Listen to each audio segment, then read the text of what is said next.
अस्सलाम वालेकुम, welcome to Nawal Sudhu library channel. कैसे हैं आप सब? आज मैं आपके नावल लेकर उसका नाम है जानम साईं और इसकी राइटर है आर.के। तो इस नावल को शुरू करते हैं। इस बड़ी सी हवेली में दो ख़ानदान आबाद हैं। एक रेयान साईं जो छोटा सरकार है की फैमिली और दूसरी सिकंदर साईं जो इसका बड़ा भाई है। रेयान साईं की एक बेटी रखमा और दूसरी हुरिया है। रखमा और हुरिया जब 14 साल की थी तब इनके वालिदैन का इंतकाल हो जाता है, मगर इनकी चची जिन्हें सब अम्मा साईं कहते हैं, उन्होंने दोनों को बहुत प्यार से रखा, इनकी हर ख्वाहिश पूरी की। क्योंकि हुरिया पढ़ाई को लेकर अपनी लाइफ में बहुत सीरियस रहती थी, इसलिए वो अमेरिका पढ़ने चली गई, जबकि इसकी ये ख्वाहिश भी अम्मा साईं ने पूरी कर दी थी। और दूसरी इनके बड़े भाई सिकंदर साईं, जिनके दो बेटे, एक बड़ा दिलावर साईं और छोटा हाशिर साईं।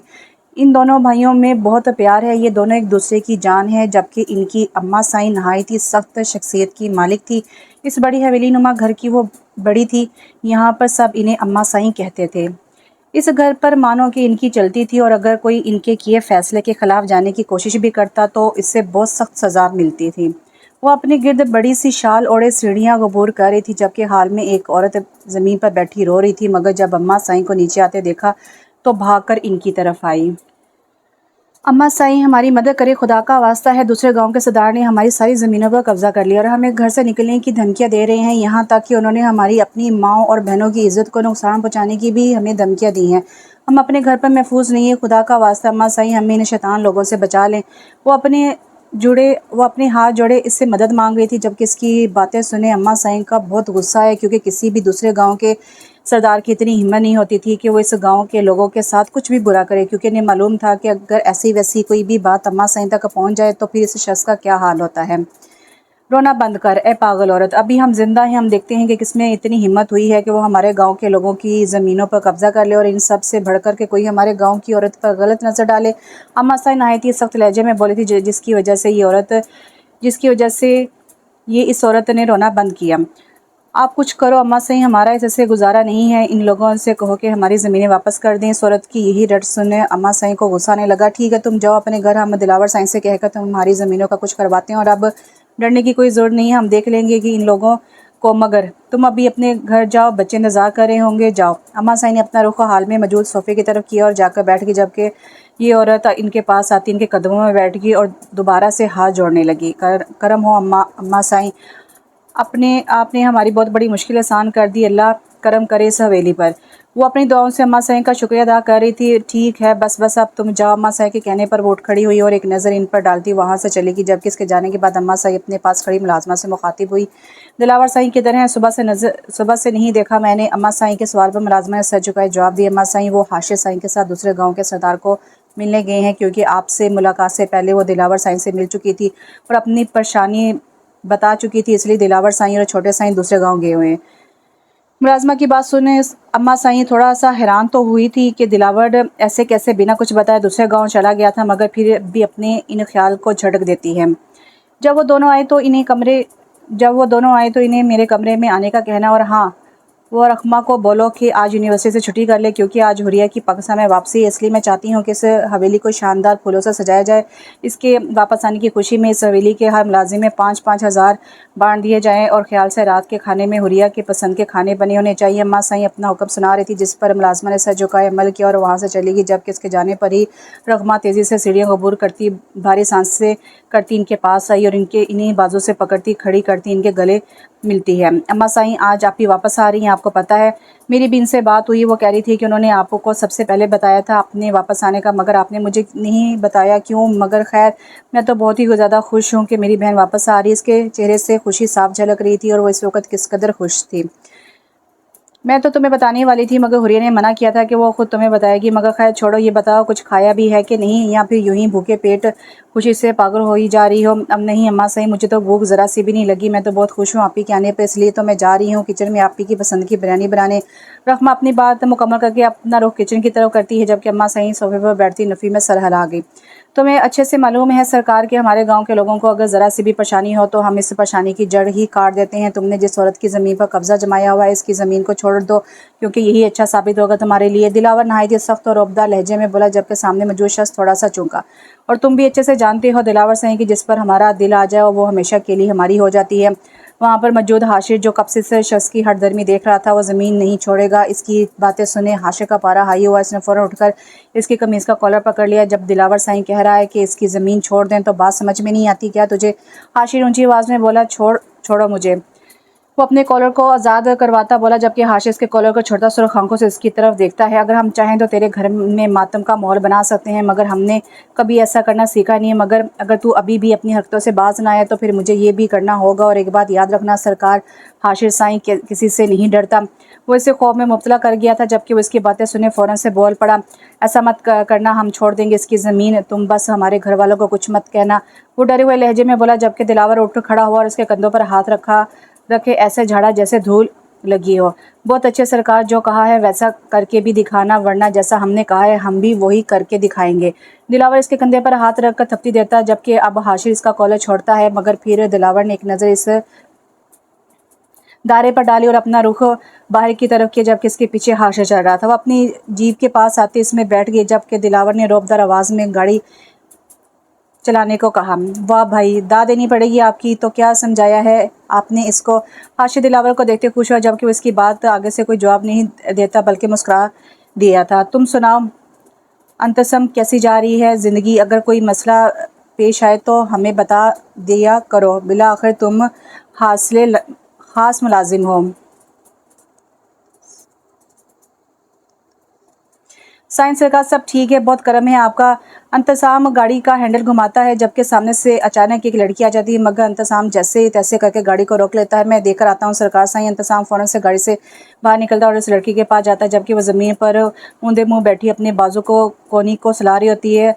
इरिज, तुम यहाँ क्या कर रही हो और कहीं लगी तो नहीं? इंतज़ाम इरिज को यहाँ पर देखकर हैरान हुआ था, जबकि वो बेचारी अपने बाजू को देख देकर रोने वाली शक्ल बना लेती है। भाई, क्या आप देखकर नहीं चला सकते गाड़ी?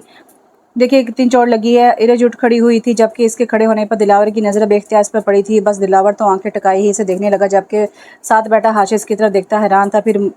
मगर फिर मौका महल देकर मुस्कुरा दिया।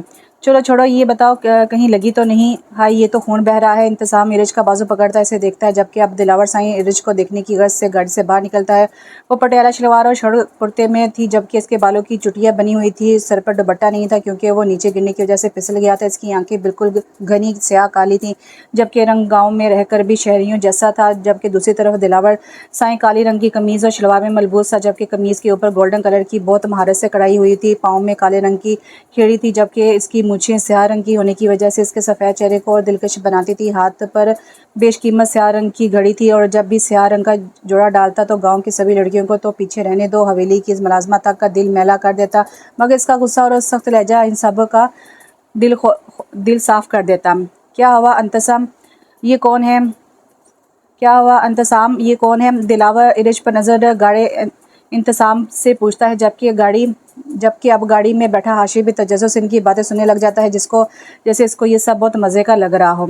सरकार साइंस सरकार, ये मेरी छोटी बहन, इसका नाम एरज है। वो दिलावर की तरफ नज़र झुकाकर जवाब देता है, मेरे ख्याल में तो तुम्हारी एक ही बहन थी मिरब। फिर ये दिलावर की बात सुनने एरज काफ़ी हैरान हुई, क्योंकि वो पूछ ही बहुत दिलचस्प अंदाज में रहा था। नहीं सरकार साईं, ये मुझसे छोटी है, मिरब से बड़ी। दिलावर अपनी आंखें छोटी करता से बड़े गौर से देखता है, जबकि एरज फ़ौरन से अपने सर पर दुपट्टा लेती है। काफ़ी प्यारा नाम है एरज।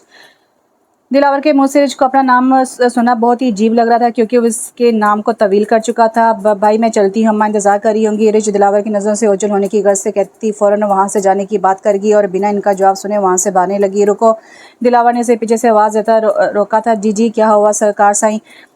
इरज ने डर खाते हुए वहीं रुककर पीछे देखे जवाब दिया, जबकि अब दिलावर 2 कदम आगे बढ़ता इसके पास आया था। तो तुम हमसे डर क्यों रही हो? जैसे हमने तुम्हें कोई सज़ा सुनानी हो, और ऐसे भाग क्यों रही थी? नहीं साईं सरकार, वो बोलते बोलते रुकी, क्योंकि इसे कुछ भी समझ नहीं आ रही थी कि वो क्या बात करे। हमें साईं सरकार ना कहो, तुम हमारी उम्र के बराबर हो, इसलिए हमें नाम से बुला सकती हो। दिलावर इस अपनी बातों से समझा रहा था। वो इसके मुँह से साईं सरकार का नाम सुनना पसंद नहीं करता था, मगर क्यों? ये बात अब इरज को काफ़ी हैरान कर रही थी। तभी वो एक नज़र दिलावर पर डालती है, जो अभी भी बस इससे ही अपनी आंखें छोटी करके देख रहा था। मगर जब इरज ने देखा तो चेहरे पर एक तरफा मुस्कुराहट ले आया। मुझे जाना है, अम्मा मेरा इंतज़ार कर रही होंगी। इरज इसकी बात का कोई जवाब ना देती वहाँ से भागी, जबकि इंतज़ाम और हाशिर इन्हीं दोनों पर नज़रें टिकाए देख रहा था। इंतज़ार तो हम भी करेंगे अब तुम्हारा जानम साईं। दिलावर खुद से मुखातिब होते बड़बड़ाया। अम्मा साईं आपी की फ़्लाइट लैंड कर चुकी है। हाय मैं तो बहुत खुश हूँ, बहुत मज़ा आएगा। रखमा तेज़ी से सीढ़ियों को अबरू करती अपनी सांसें तेज़ कर चुकी थी, मगर जब सामने अम्मा साईं को मुलाजिम से बात करते देखा तो भागकर इनके हाथों को थामती हुई हवाओं में तेज़ तेज़ चक्कर लगाने लगी। छोड़ अहमक लड़की, जान लेगी कि अपनी अम्मा साईं की कुछ शर्म कर अपनी बूढ़ी अम्मा साईं को मारना चाहती है पागल। अम्मा साईं उसे रोकती गुस्सा करने लगी क्योंकि वो चक्कर के चक्कर में अपनी अम्मा साईं का भी बुरा हाल कर चुकी थी। ओहो अम्मा साईं, आप तो आज फिर से जवान हो जाना चाहिए। आपकी बेटी जो आ रही है और वैसे भी अब आपको इन चक्करों का आदी हो जाना चाहिए, क्योंकि मैं एक और चक्कर लगाने लगी हूँ और भी आपके साथ। रखमा फिर से अम्मा साईं का हाथ पकड़कर चक्कर लगाने लगी, जबकि अब अम्मा साईं ने सख्ती से इसे मना किया। बस कर दे पागल लड़की, तो अपने साथ साथ मुझे भी मारेगी। अब छोड़ मुझे, वरना तेरी खैर नहीं। अम्मा साईं ने अपना हाथ छुड़ाते हुए कहा, अरे अम्मा साईं, आप तो गुस्सा हो गई हैं। पता नहीं हमारे साईं सरकार आपका गुस्सा कैसे सह जाते थे बेचारे। रखमा अपनी बतीसी निकाल कर कहती, जबकि इसकी बात पर अम्मा साईं को अच्छी खासी कहर में डाल गई थी। बहुत बदतमीज़ हो गई है तू, तुम जो मुंह में आता है बोल देती, बस बोल देती। अम्मा साईं सोफे पर बैठी अपना सांस बहाल कर रही थी। रकमा अपनी बात मुकम्मल करके वहाँ से भागी थी। सामने से दिलावर और हाशिर नजर आए थे, तभी वो इनके पास आए थे। अस्सलामुअलैकुम मेरे बड़े से बोरिंग से भाइयों, आप दोनों को कुछ खबर है कि इस हवेली में क्या हो रहा है? रकमा की बात सुने दोनों ने तो पहले सलाम में जवाब दिया, फिर इसी से पूछना चाहा कि क्या हो रहा है, क्यों, क्या हुआ है आखिर जो इस तरह से अम्मा साईं को चक्कर पे चक्कर खिला रही हो और ख़ुद का सांस भी फुला रखा है। दिलावर ने तो वहीं खड़े पूछा, मगर हाशिर इन दोनों को अकेला छोड़कर अम्मा साईं के पास जाके इनके साथ बैठ जाता है। वाह जी वाह, देख रही हैं अम्मा साईं, आपकी इन दोनों को मेरी बड़ी बहन की कुछ खबर ही नहीं है कि आज वो पाकिस्तान आ रही है। क्या हुरिया आ रही है? उफ़ अल्लाह, वो तो पूरी हवेली को सर पर उठा लेती थी बचपन में, अब पता नहीं किसको उठाएगी सर पर। करना सुकून था इस हवेली में, मगर अब सब जाने वाला है। हुरिया की आमद पर हाशिर रखमा की बात सुनकर फ़ौरन बोल पड़ा, मगर इस बात पर रखमा को तैश दे गई, जिसे देखते अब दिलावर रखमा के कंधों पर हाथ फैलाता, इसे अपने साथ लगाता है। अरे मेरी छोटी सी जान, हमें पता है कि आप हुरिया, आज हुरिया वापस आ रही है। वो तो बस हाशिर तुमसे नोक झोंक करता रहता है। तुम्हें पता तो है कि कितना तंग करता है सबको, और कैसा है ये। आप ठीक कह रहे हैं भाई, ये है ही बहुत बुरे, मगर खैर आप ही ने कहा है कि जिसने भी मुझे लेने आना है इसे एयरपोर्ट पर भेजे ताकि मैं घर आ जाऊँ। रखमा के कहने पर दिलावर ने फ़ौरन से हाशिर की तरफ देखा, जिसका मतलब हाशिर अच्छे से समझ गया था। भाई ऐसे क्यों देख रहे हैं? मैंने नहीं जाना, मैं भी थका हारा आपके साथ आया हूँ, तो मैं इसको क्यों लेने जाऊँ? वो आ जाएगी, आप किसी ड्राइवर को भेज दें प्लीज़। हाशिर की बात सुने रखमा हंसी ना रोक सकी। अब तुम ही जाओगे हुरिया को लेने, इसलिए अब जाओ। वो क्या सोचती होगी, इसके घर आने की खुशी किसी को भी नहीं है। मैं नहीं चाहता कि तुम्हारे ना जाने पर तुम्हें सज़ा दूं, इसलिए अब जाओ, कोई बहाना नहीं है। दिलावर सख्त लहजे में बोला, जबकि अब हाशिर सोफे से उठ खड़ा और अपना रुख बाहर की तरफ करता जाने ही लगा था कि पीछे से रखमा ने इसे आवाज़ दी, हाशिर भाई, अगर आप ही आपको पहचान ना सके तो आपने घबराना नहीं, क्योंकि अब तो मुझे भी कभी कभी आप कोई और ही मखलूक से आए लगते हैं। रखमा की बात सुने दिलावर अपनी हंसी ना रोक सका, तभी वो रखमा का साथ देता हंसने लगा, जबकि हाशिर का गुस्सिला मना वहाँ से बाहर चला आया। आने दो इस हुरिया को, क्या समझा हुआ है इन सब ने मुझे कि मैं हाशिर साईं इसका मुलाजिम हूँ जो इसे एयरपोर्ट लेने जाऊँगा। वो गुस्से से गाड़ी का दरवाज़ा खोलता अंदर बैठता, जबकि अब मुलाजिम गाड़ी इस हवेली से बाहर निकाल चुका था। वो इस वक्त एयरपोर्ट के बाहर खड़ा हुरिया का इंतजार करता, वो न जाने कब आए, क्योंकि इसे यहाँ आए हुए आधा घंटा हो चुका था। वो काफ़ी बेजारी से यहाँ खड़ा था। एक तो इसे यहाँ ज़बरदस्ती भेजा गया था, ऊपर से हुरिया का भी कुछ पता नहीं चल रहा था। तभी वो अपनी बेजारी को दूर करने की गर्ज से अपनी जीभ से एक सिगरेट की डब्बी निकालकर सिगरेट को जलाकर अपने होंठों में रखकर कश भरने लगा। भी इसने दो ही कश भरे के सामने साथी एक लड़की नजर आई। वो ब्लैक टाइट्स और वाइट शर्ट पहने हुई थी, बालों को टेल पोनी की हुई थी, होंठों पर डार्क रेड लिपस्टिक थी, जबकि पाँव में हाई हील होने की वजह से इसके कद में इजाफा हो रहा था। रंग बिल्कुल कैसी सफ़ेद बादाम जैसा था। वो देखने में बिल्कुल किसी हॉट फिल्म की तरह लग रही थी, जिसकी वजह से हाशिर का मुँह खुलेगा खुला ही रह गया, मगर मुँह खुलने की वजह से इसका सिगरेट नीचे ज़मीन पर गिरा था। सिगरेट के गिर जाने के बाद भी हाशिर को कोई फ़िक्र ना थी। अमेरिकन लोग इतने हॉट होते हैं, अगर मुझे पता होता तो मैं भी पढ़ने चला जाता वहाँ पर, मगर हाय यार, कहीं यही तो हुरिया नहीं। अगर ऐसा है तो ज़रूर मेरी तरफ ही आएगी, अगर ऐसा हुआ तो मेरी किस्मत, मगर प्लीज़ अल्लाह ये हुरिया ही हो। हाशिर दिल में दुआ गो था, जबकि वो लड़की इसकी तरफ आ रही थी। हवेली से आए हो, अम्मा साईं ने भेजा है आई गेस, हुरिया सवाल करती पूछी, जबकि हाशिर सर को तेज़ी से हिलाता जवाब देता है, कहीं आप हुरिया तो नहीं? हाशिर कन्फर्म करने के लिए पूछता है, yes you are right, I am हुरिया। वैसे बाकी सब किधर हैं? क्या वो मुझे लेने नहीं आए? मगर खैर कोई बात नहीं, तुम एक काम करो, ये सारा सामान गाड़ी में रखो दो, मैं बहुत थक गई हूँ। हुरिया से अपना सूटकेस पकड़ाती वहाँ से चलेगी, जबकि इसका ऐसे करना हाशिर को तैश दे गया। तभी वो सूटकेस सूटकेस को गुस्से से पकड़ते इसके पीछे पीछे चलने लगा। इसने सोचा भी नहीं था कि ये ऐसी हो जाएगी। अमेरिका रहकर यहाँ फिर शायद रखमा वाली बात को इसने इसे पहचाना ही नहीं था। ओ हेलो, तुम इस गाड़ी में क्यों बैठोगे? जाओ जाकर पिछली गाड़ी में बैठो। पता नहीं अम्मा साई ने किन किन नमूनों को हवेली में रखा हुआ है कि मालिक के साथ बैठेंगे। हाशि जो गाड़ी में बैठने वाला था, इससे पहले हुरिया ने इसे रोका, मगर बात इस तरह से सुनाई कि जैसे हाशि वाकई ही मुलाजिम। ओ हेलो मैडम, मैं हाशि साई हूँ, कोई मुलाजिम शाजिम नहीं जो पिछली गाड़ी में बैठूँ। अगर आपको कोई भी मसला है तो आप जा सकती हैं वापस अमेरिका जहाँ से आप आई हैं। हाशिर इसे सुनाने लग गया था। हुरिया को भी अभी ही पता चला था कि ये हाशिर है। इसे थोड़ी सी शर्म तो आई थी, मगर जब इसने हाशि के मुँह से बेलगाम बातें सुनी तो फ़ौरन से शर्म कहीं भाग गई। अब इससे भी बुरा लगा था। मुझे तो पहले ही पता था कि तुम वैसे के वैसे ही होगे, वही बदतमीज़, वही अकड़ू जो तुम बचपन में थे। हुरिया भी अब किसी से कम नहीं बोली थी। तो तुमको कोई मसला है मेरा ऐसे होने से? बड़ी आई हाशि बड़बड़ाए, मगर इसके बरक्स अब हुरिया चुपचाप गाड़ी में आकर बैठ गई, जबकि हाशि ड्राइवर के साथ बैठ गया।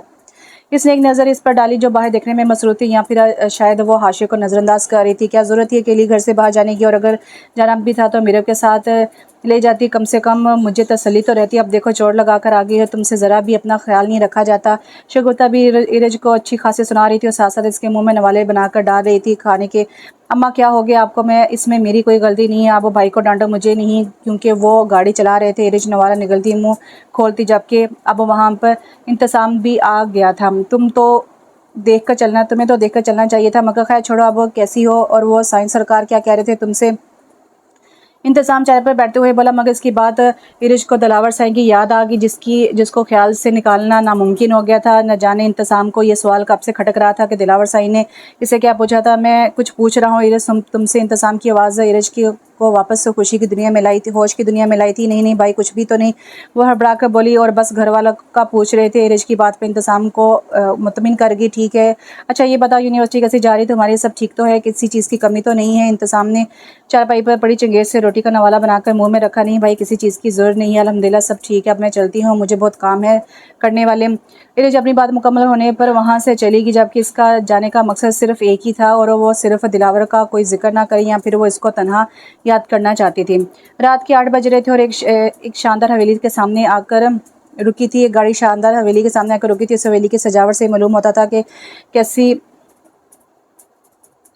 किसी मेहमान ने आज यहाँ पर आना था। मगर आपी हुरिया हुरिया थी। हर तरफ रंग बिरंग लाइट्स थी, फूलों का महारत से इस्तेमाल किया गया था, जो दिल जो लुभाने वाली खुशबू चारों तरफ थी। अम्मा साईं देखे कौन आए? हाशि गाड़ी से अभी निकला ही था कि सामने हाल में खड़े दिलावर, रखमा और अम्मा साईं थी, जो शायद इसी का इंतजार कर रही थी।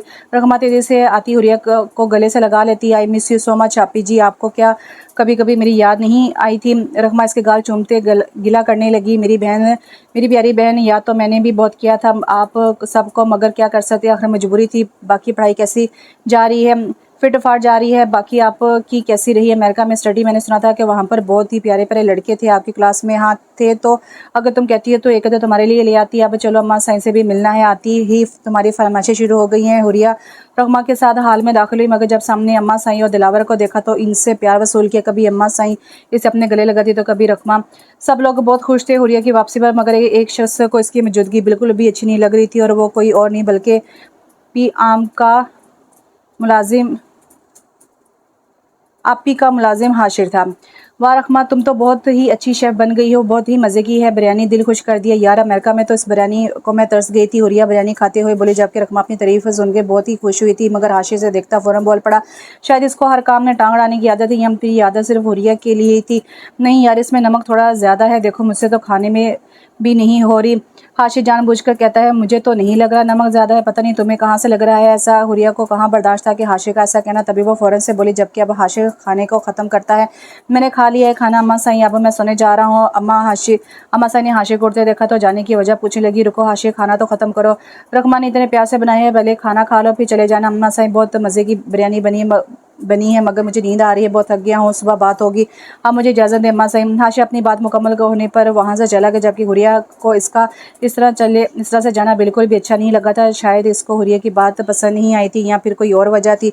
हुरिया खाना खाओ, वो तो बस अपनी मर्जी का मालिक है, तुम क्यों टेंशन लेती हो, इसकी आदत है। दिलावर हुरिया को प्लेट में चम्मच लाते देख रहा था, कैसे अभी 2 मिनट पहले तेज़ी से खाना खा रही थी, मगर अब चुप हो गई थी। इससे वजह तो मालूम थी, ये सब हाशिर की वजह से है। नहीं दिलावर भाई, ऐसी तो कोई बात नहीं है, बहुत मज़े का है खाना वाकई में। रखमा हुरिया रखमा की तरफ देखकर जवाब देती रखमा, जबकि रखमा भी पुरस्कार मुस्कुराहट से देखती। हाशिर अपने कमरे में आता, बेड पर अपनी स्याह शॉल फेंकता लेट गया, जबकि चेहरा ऊपर छत की तरफ था। समझती क्या है खुद को, मुझे बातें सुनाएगी, देखता हूँ अब कैसे बचोगी मुझसे। अगर तुम्हारा जीना हराम ना किया तो फिर मेरा नाम भी हाशिर नहीं है, अब बस कल का इंतजार है। हाय अमेरिकन छिपकली। हाशिर खुद से बातें करता हंस रहा था। इसकी हंसी से ये तो अंदाज़ा लगाया जा सकता था वो जो भी करेगा वो हुरिया के लिए 100% बुरा साबित होगा। अब बस इंतज़ार था हाशिर को तो सुबह का। ऐसा क्या ऐसा क्या है तुम में, ये दिल तुम्हारी याद से गाफिल नहीं रहना चाहता। हमें मिले हुए सिर्फ चंद घंटे हुए हैं, मगर तुमने मेरे दिल को अपनी कैद में कर लिया है। मैं आज तक किसी लड़की को अपने वासों पर इतना सवार नहीं किया, फिर तुम में मुझे ऐसा क्या भाग गया जानम साईं। दिलावर इस वक्त हवेली के टेरेस पर मौजूद था। आंखों के सामने बार बार इरेज का चेहरा आ रहा था। दिल बेचैन हो रहा था, कहीं भी सुकून मैसर नहीं था, हर तरफ बेचैनी थी। इसकी आंखें, इसका लहजा, इसकी याद ने पागल किया हुआ था। इस वक्त दिलावर को वो आज तक किसी लड़की से सीधी तरह बात तक नहीं करता था, फिर यूं किसी की नज़रों में कैद कैसे हो गई। ये मुझे क्या हो रहा है, क्यों तुम्हारा ही ख्याल मुझे पागल कर रहा है। ऐसे लग रहा है कि तुम्हारे बगैर जीने का कोई तस्वर ही नहीं। मैंने अपनी ज़िंदगी में हज़ार लड़कियां देखी हैं, मगर तुम इन सब से अलग हो। अब तो मिलना ही पड़ेगा तुमसे जानम। क्या मालूम तुम भी ऐसी कैफियत में हो। क्या हुआ है भाई, मेरी तरह आपको भी चैन नहीं मिल रहा इस हवेली में, जो यहाँ छत पर आ गए हैं आप और ये किसी से मिलने का प्लान बन रहा है। कहीं इस हवेली में कोई आ रहा है क्या, और ये आप किस चैन वैन की बात कर रहे हैं। कहीं दिल तो नहीं दे दिया किसी को। हाशिर को नींद नहीं आ रही, तभी वो सिगरेट पीने की गर्ज से छत पर जाता है, मगर वहाँ तो सामने दिलावर सामने ही मौजूद आया।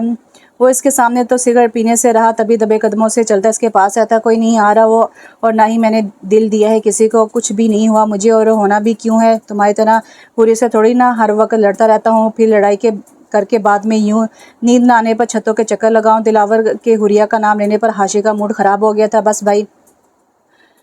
बस कर दें, चले ठीक है, मैं हुरिया से लड़ता हूँ, मगर आपको किसके ख्यालात में खोए हुए थे बताएं ना, कहीं वो इरज तो नहीं। उफ अल्लाह, अब तो भाभी इरज कहना पड़ेगा, मामला दिलदा है।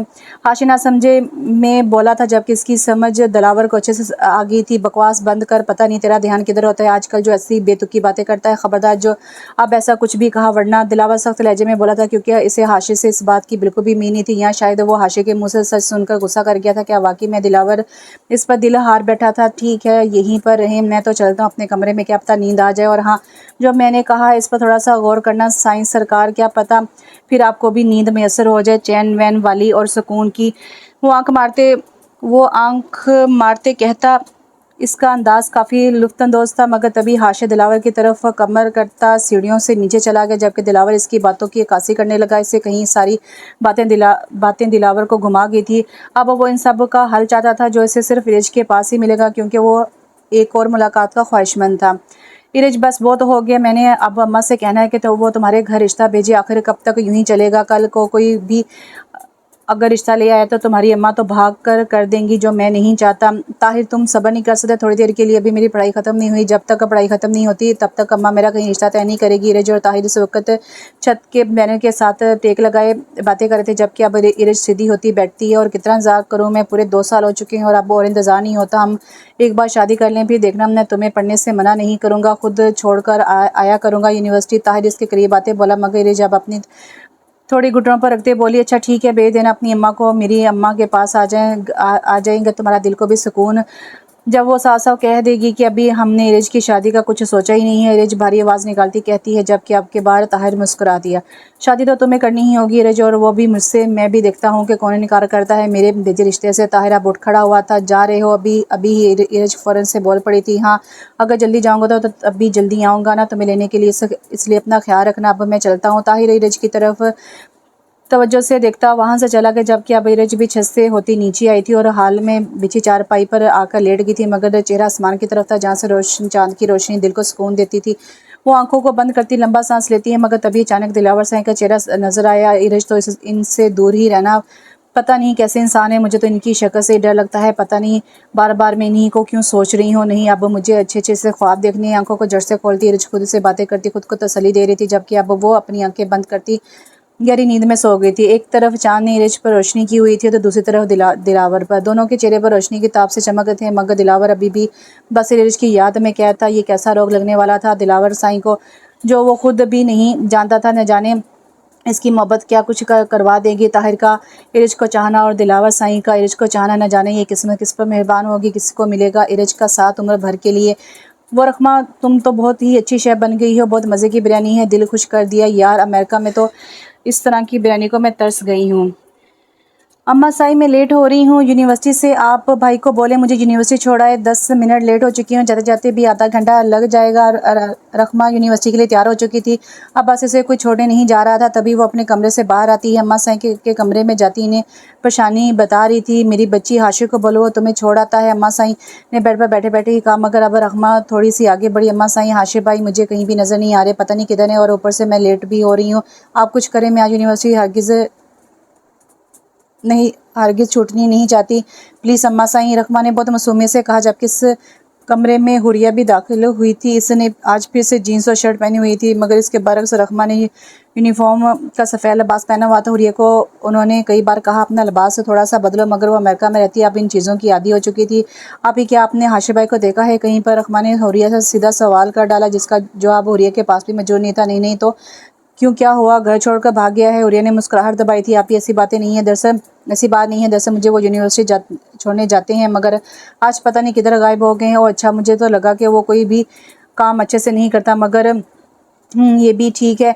हुरिया अम्मा साईं के पास आ बैठती है, जबकि अब रखमा नफ़ी में सर को जनिश देती दरवाजे की तरफ रुख करती, मगर तभी हाशिर दरवाज़ा खोले अंदर दाखिल होता है। देखो रखमा, भड़का हुआ भूत वापस आ गया, अब इसे कहो कि तुम्हें यूनिवर्सिटी छोड़ा है। हुरिया फ़ौरन इसे बोलती है, जबकि इसकी बात पर हाशिर सुनता हैरान हुआ, क्योंकि वो अभी इस कमरे में दाखिल हुआ था, इसलिए इसे किसी भी बात का इल्म नहीं था। आप किधर गुम हो जाते हैं? कुछ पता भी है? मुझे यूनिवर्सिटी जाना होता है, आपकी वजह से आज मैं लेट हो गई हूँ, जल्दी करे। रखमा कमरे से बाहर निकल चुकी थी, जबकि हाशिर एक नज़र हुरिया पर डालता, जो इसे आंखों के इशारे से बाहर का दरवाज़ा दिखा रही थी। देख लूँगा तुम्हें भी अमेरिकन छिपकली ना हो तो, हाशिर दिल में बड़बड़ाया था, मगर तभी अपनी मूँछों को बल देता बाहर निकल आया। मेरी प्यारी सी छोटी सी फरमाबरदार बहन, तुम आज ड्राइवर के साथ चली जाओ, मुझे कुछ काम है प्लीज़। रखमा को हाशिर ने पीछे से आवाज़ देकर रोका था, जबकि वो अपना सफ़र अब गाड़ी की तरफ तय कर रही थी। और मैं इस बात की वजह जान सकती हूँ, आप मुझे आज ड्राइवर के साथ क्यों जाने को कह रहे हैं, और इतनी मीठी ज़ुबान कहाँ से इस्तेमाल कर रहे हैं? मुझे तो लगता है कि आपने रात को वाकई में कोई भूत शूत देख लिया है, जिसका असर आपके दिमाग और ज़ुबान पर अच्छा खासा हुआ है। रखमा ने अपनी बात की तस्दीक चाही, जबकि इसकी बात हाशिर दांत पीसता रह गया था। मुझे किसी भूत शूत ने कुछ भी नहीं कहा, और ना ही मैंने इससे देखा है, वो तो बस खुद देखो, तुम्हारी बहन नई नई आई है और वापस हवेली में, तो मैंने सोचा कि इसको आज गांव दिखा दूं, ताकि वो भी यहाँ पर आकर खुश हो। हाशिर ने अपनी राय पेश की, मगर इसकी बात सुने रखमा की हंसी कंट्रोल से बाहर हो रही थी। ओह अच्छा, तो ये मामला है। मैं भी सोचूं कि आज हाशिर साईं कहीं से भी नज़र नहीं आ रहे, मगर खैर मैं चली जाऊँगी, मगर सिर्फ एक शर्त पर। रखमा ने अपनी शर्त पेश की, मगर हाशिर शर्त लफ्ज़ सुनते ही हैरान हो जाता है। क्या शर्त है? बोलो। ओके, 5,000 दे दें, अभी काफ़ी दिन हो चुके हैं मेरे हाथों से ख़ारिश नहीं जा रही थी, मुझे क्या पता था कि मेरे प्यारे से भाई के बरकतों वाले पैसे आने वाले हैं। खैर अलबत्ता पैसे दे दें। हाशिर का मुंह ही खुल गया था। 5,000 रुपयों की शर्त सुननी थी तभी वो जल्दी से इसे बंद करता है, और पागल हो गई हो, इतनी बड़ी रकम, कुछ तो कम करो, नहीं देने हैं तो अभी दे, वरना मैं जा रही हूँ अम्मा साईं को बताने कि आपके लाडले बेटे ने मुझे यूनिवर्सिटी छोड़ने नहीं जाना, बल्कि हुरिया आपी को पूरा गांव दिखाना है। मैं तो चली। रखमा अपना रुख हवेली के अंदर करती है कि हाशिर से पीछे से आवाज़ देता, कदमों को रोकता। अच्छा ठीक है, देता हूँ, मुझे पता है कि तुम बहुत भूखी हो। हाशिर अपनी कमीज़ की पॉकेट से बटवा निकालता है, कि एक नोट बाहर लाता है, इससे रखमा के सामने करता है। जैसे देखती है रखमा अपने पेट पर दोनों हाथ बांधती है। ये क्या, सिर्फ 1,000 से मेरा कुछ कभी काम नहीं चलेगा? आज के दौर में इसकी कोई फ़ोटो भी नहीं खींचता, फिर आप मुझे क्यों दे रहे हैं? पूरे 5,000 ही लूँगी, वरना। रखमा दोबारा से इसे धमकी दे रही थी, जिसे सुनता हाशिर ने फ़ौरन अपने बटुए से एक करारा सा नोट पूरे 5,000 का रखमा के आगे पेश करता है, जिसे पहले तो रखमा ने आंखें फाड़ी देखती है, मगर फिर तभी आगे बढ़कर फ़ौरन से पकड़ती है। थैंक्स भाई, अल्लाह आपको और दें, ताकि आप मुझे देते रहें। आप जाएं जल्दी से, आप ही आपका इंतज़ार कर रही होंगी। हाँ हाँ, जा रहा हूँ, मगर तुम अभी अपना ख्याल रखना, बाकी छुट्टी टाइम में खुद आ जाऊँगा तुम्हें लेने, इसलिए अब जाओ।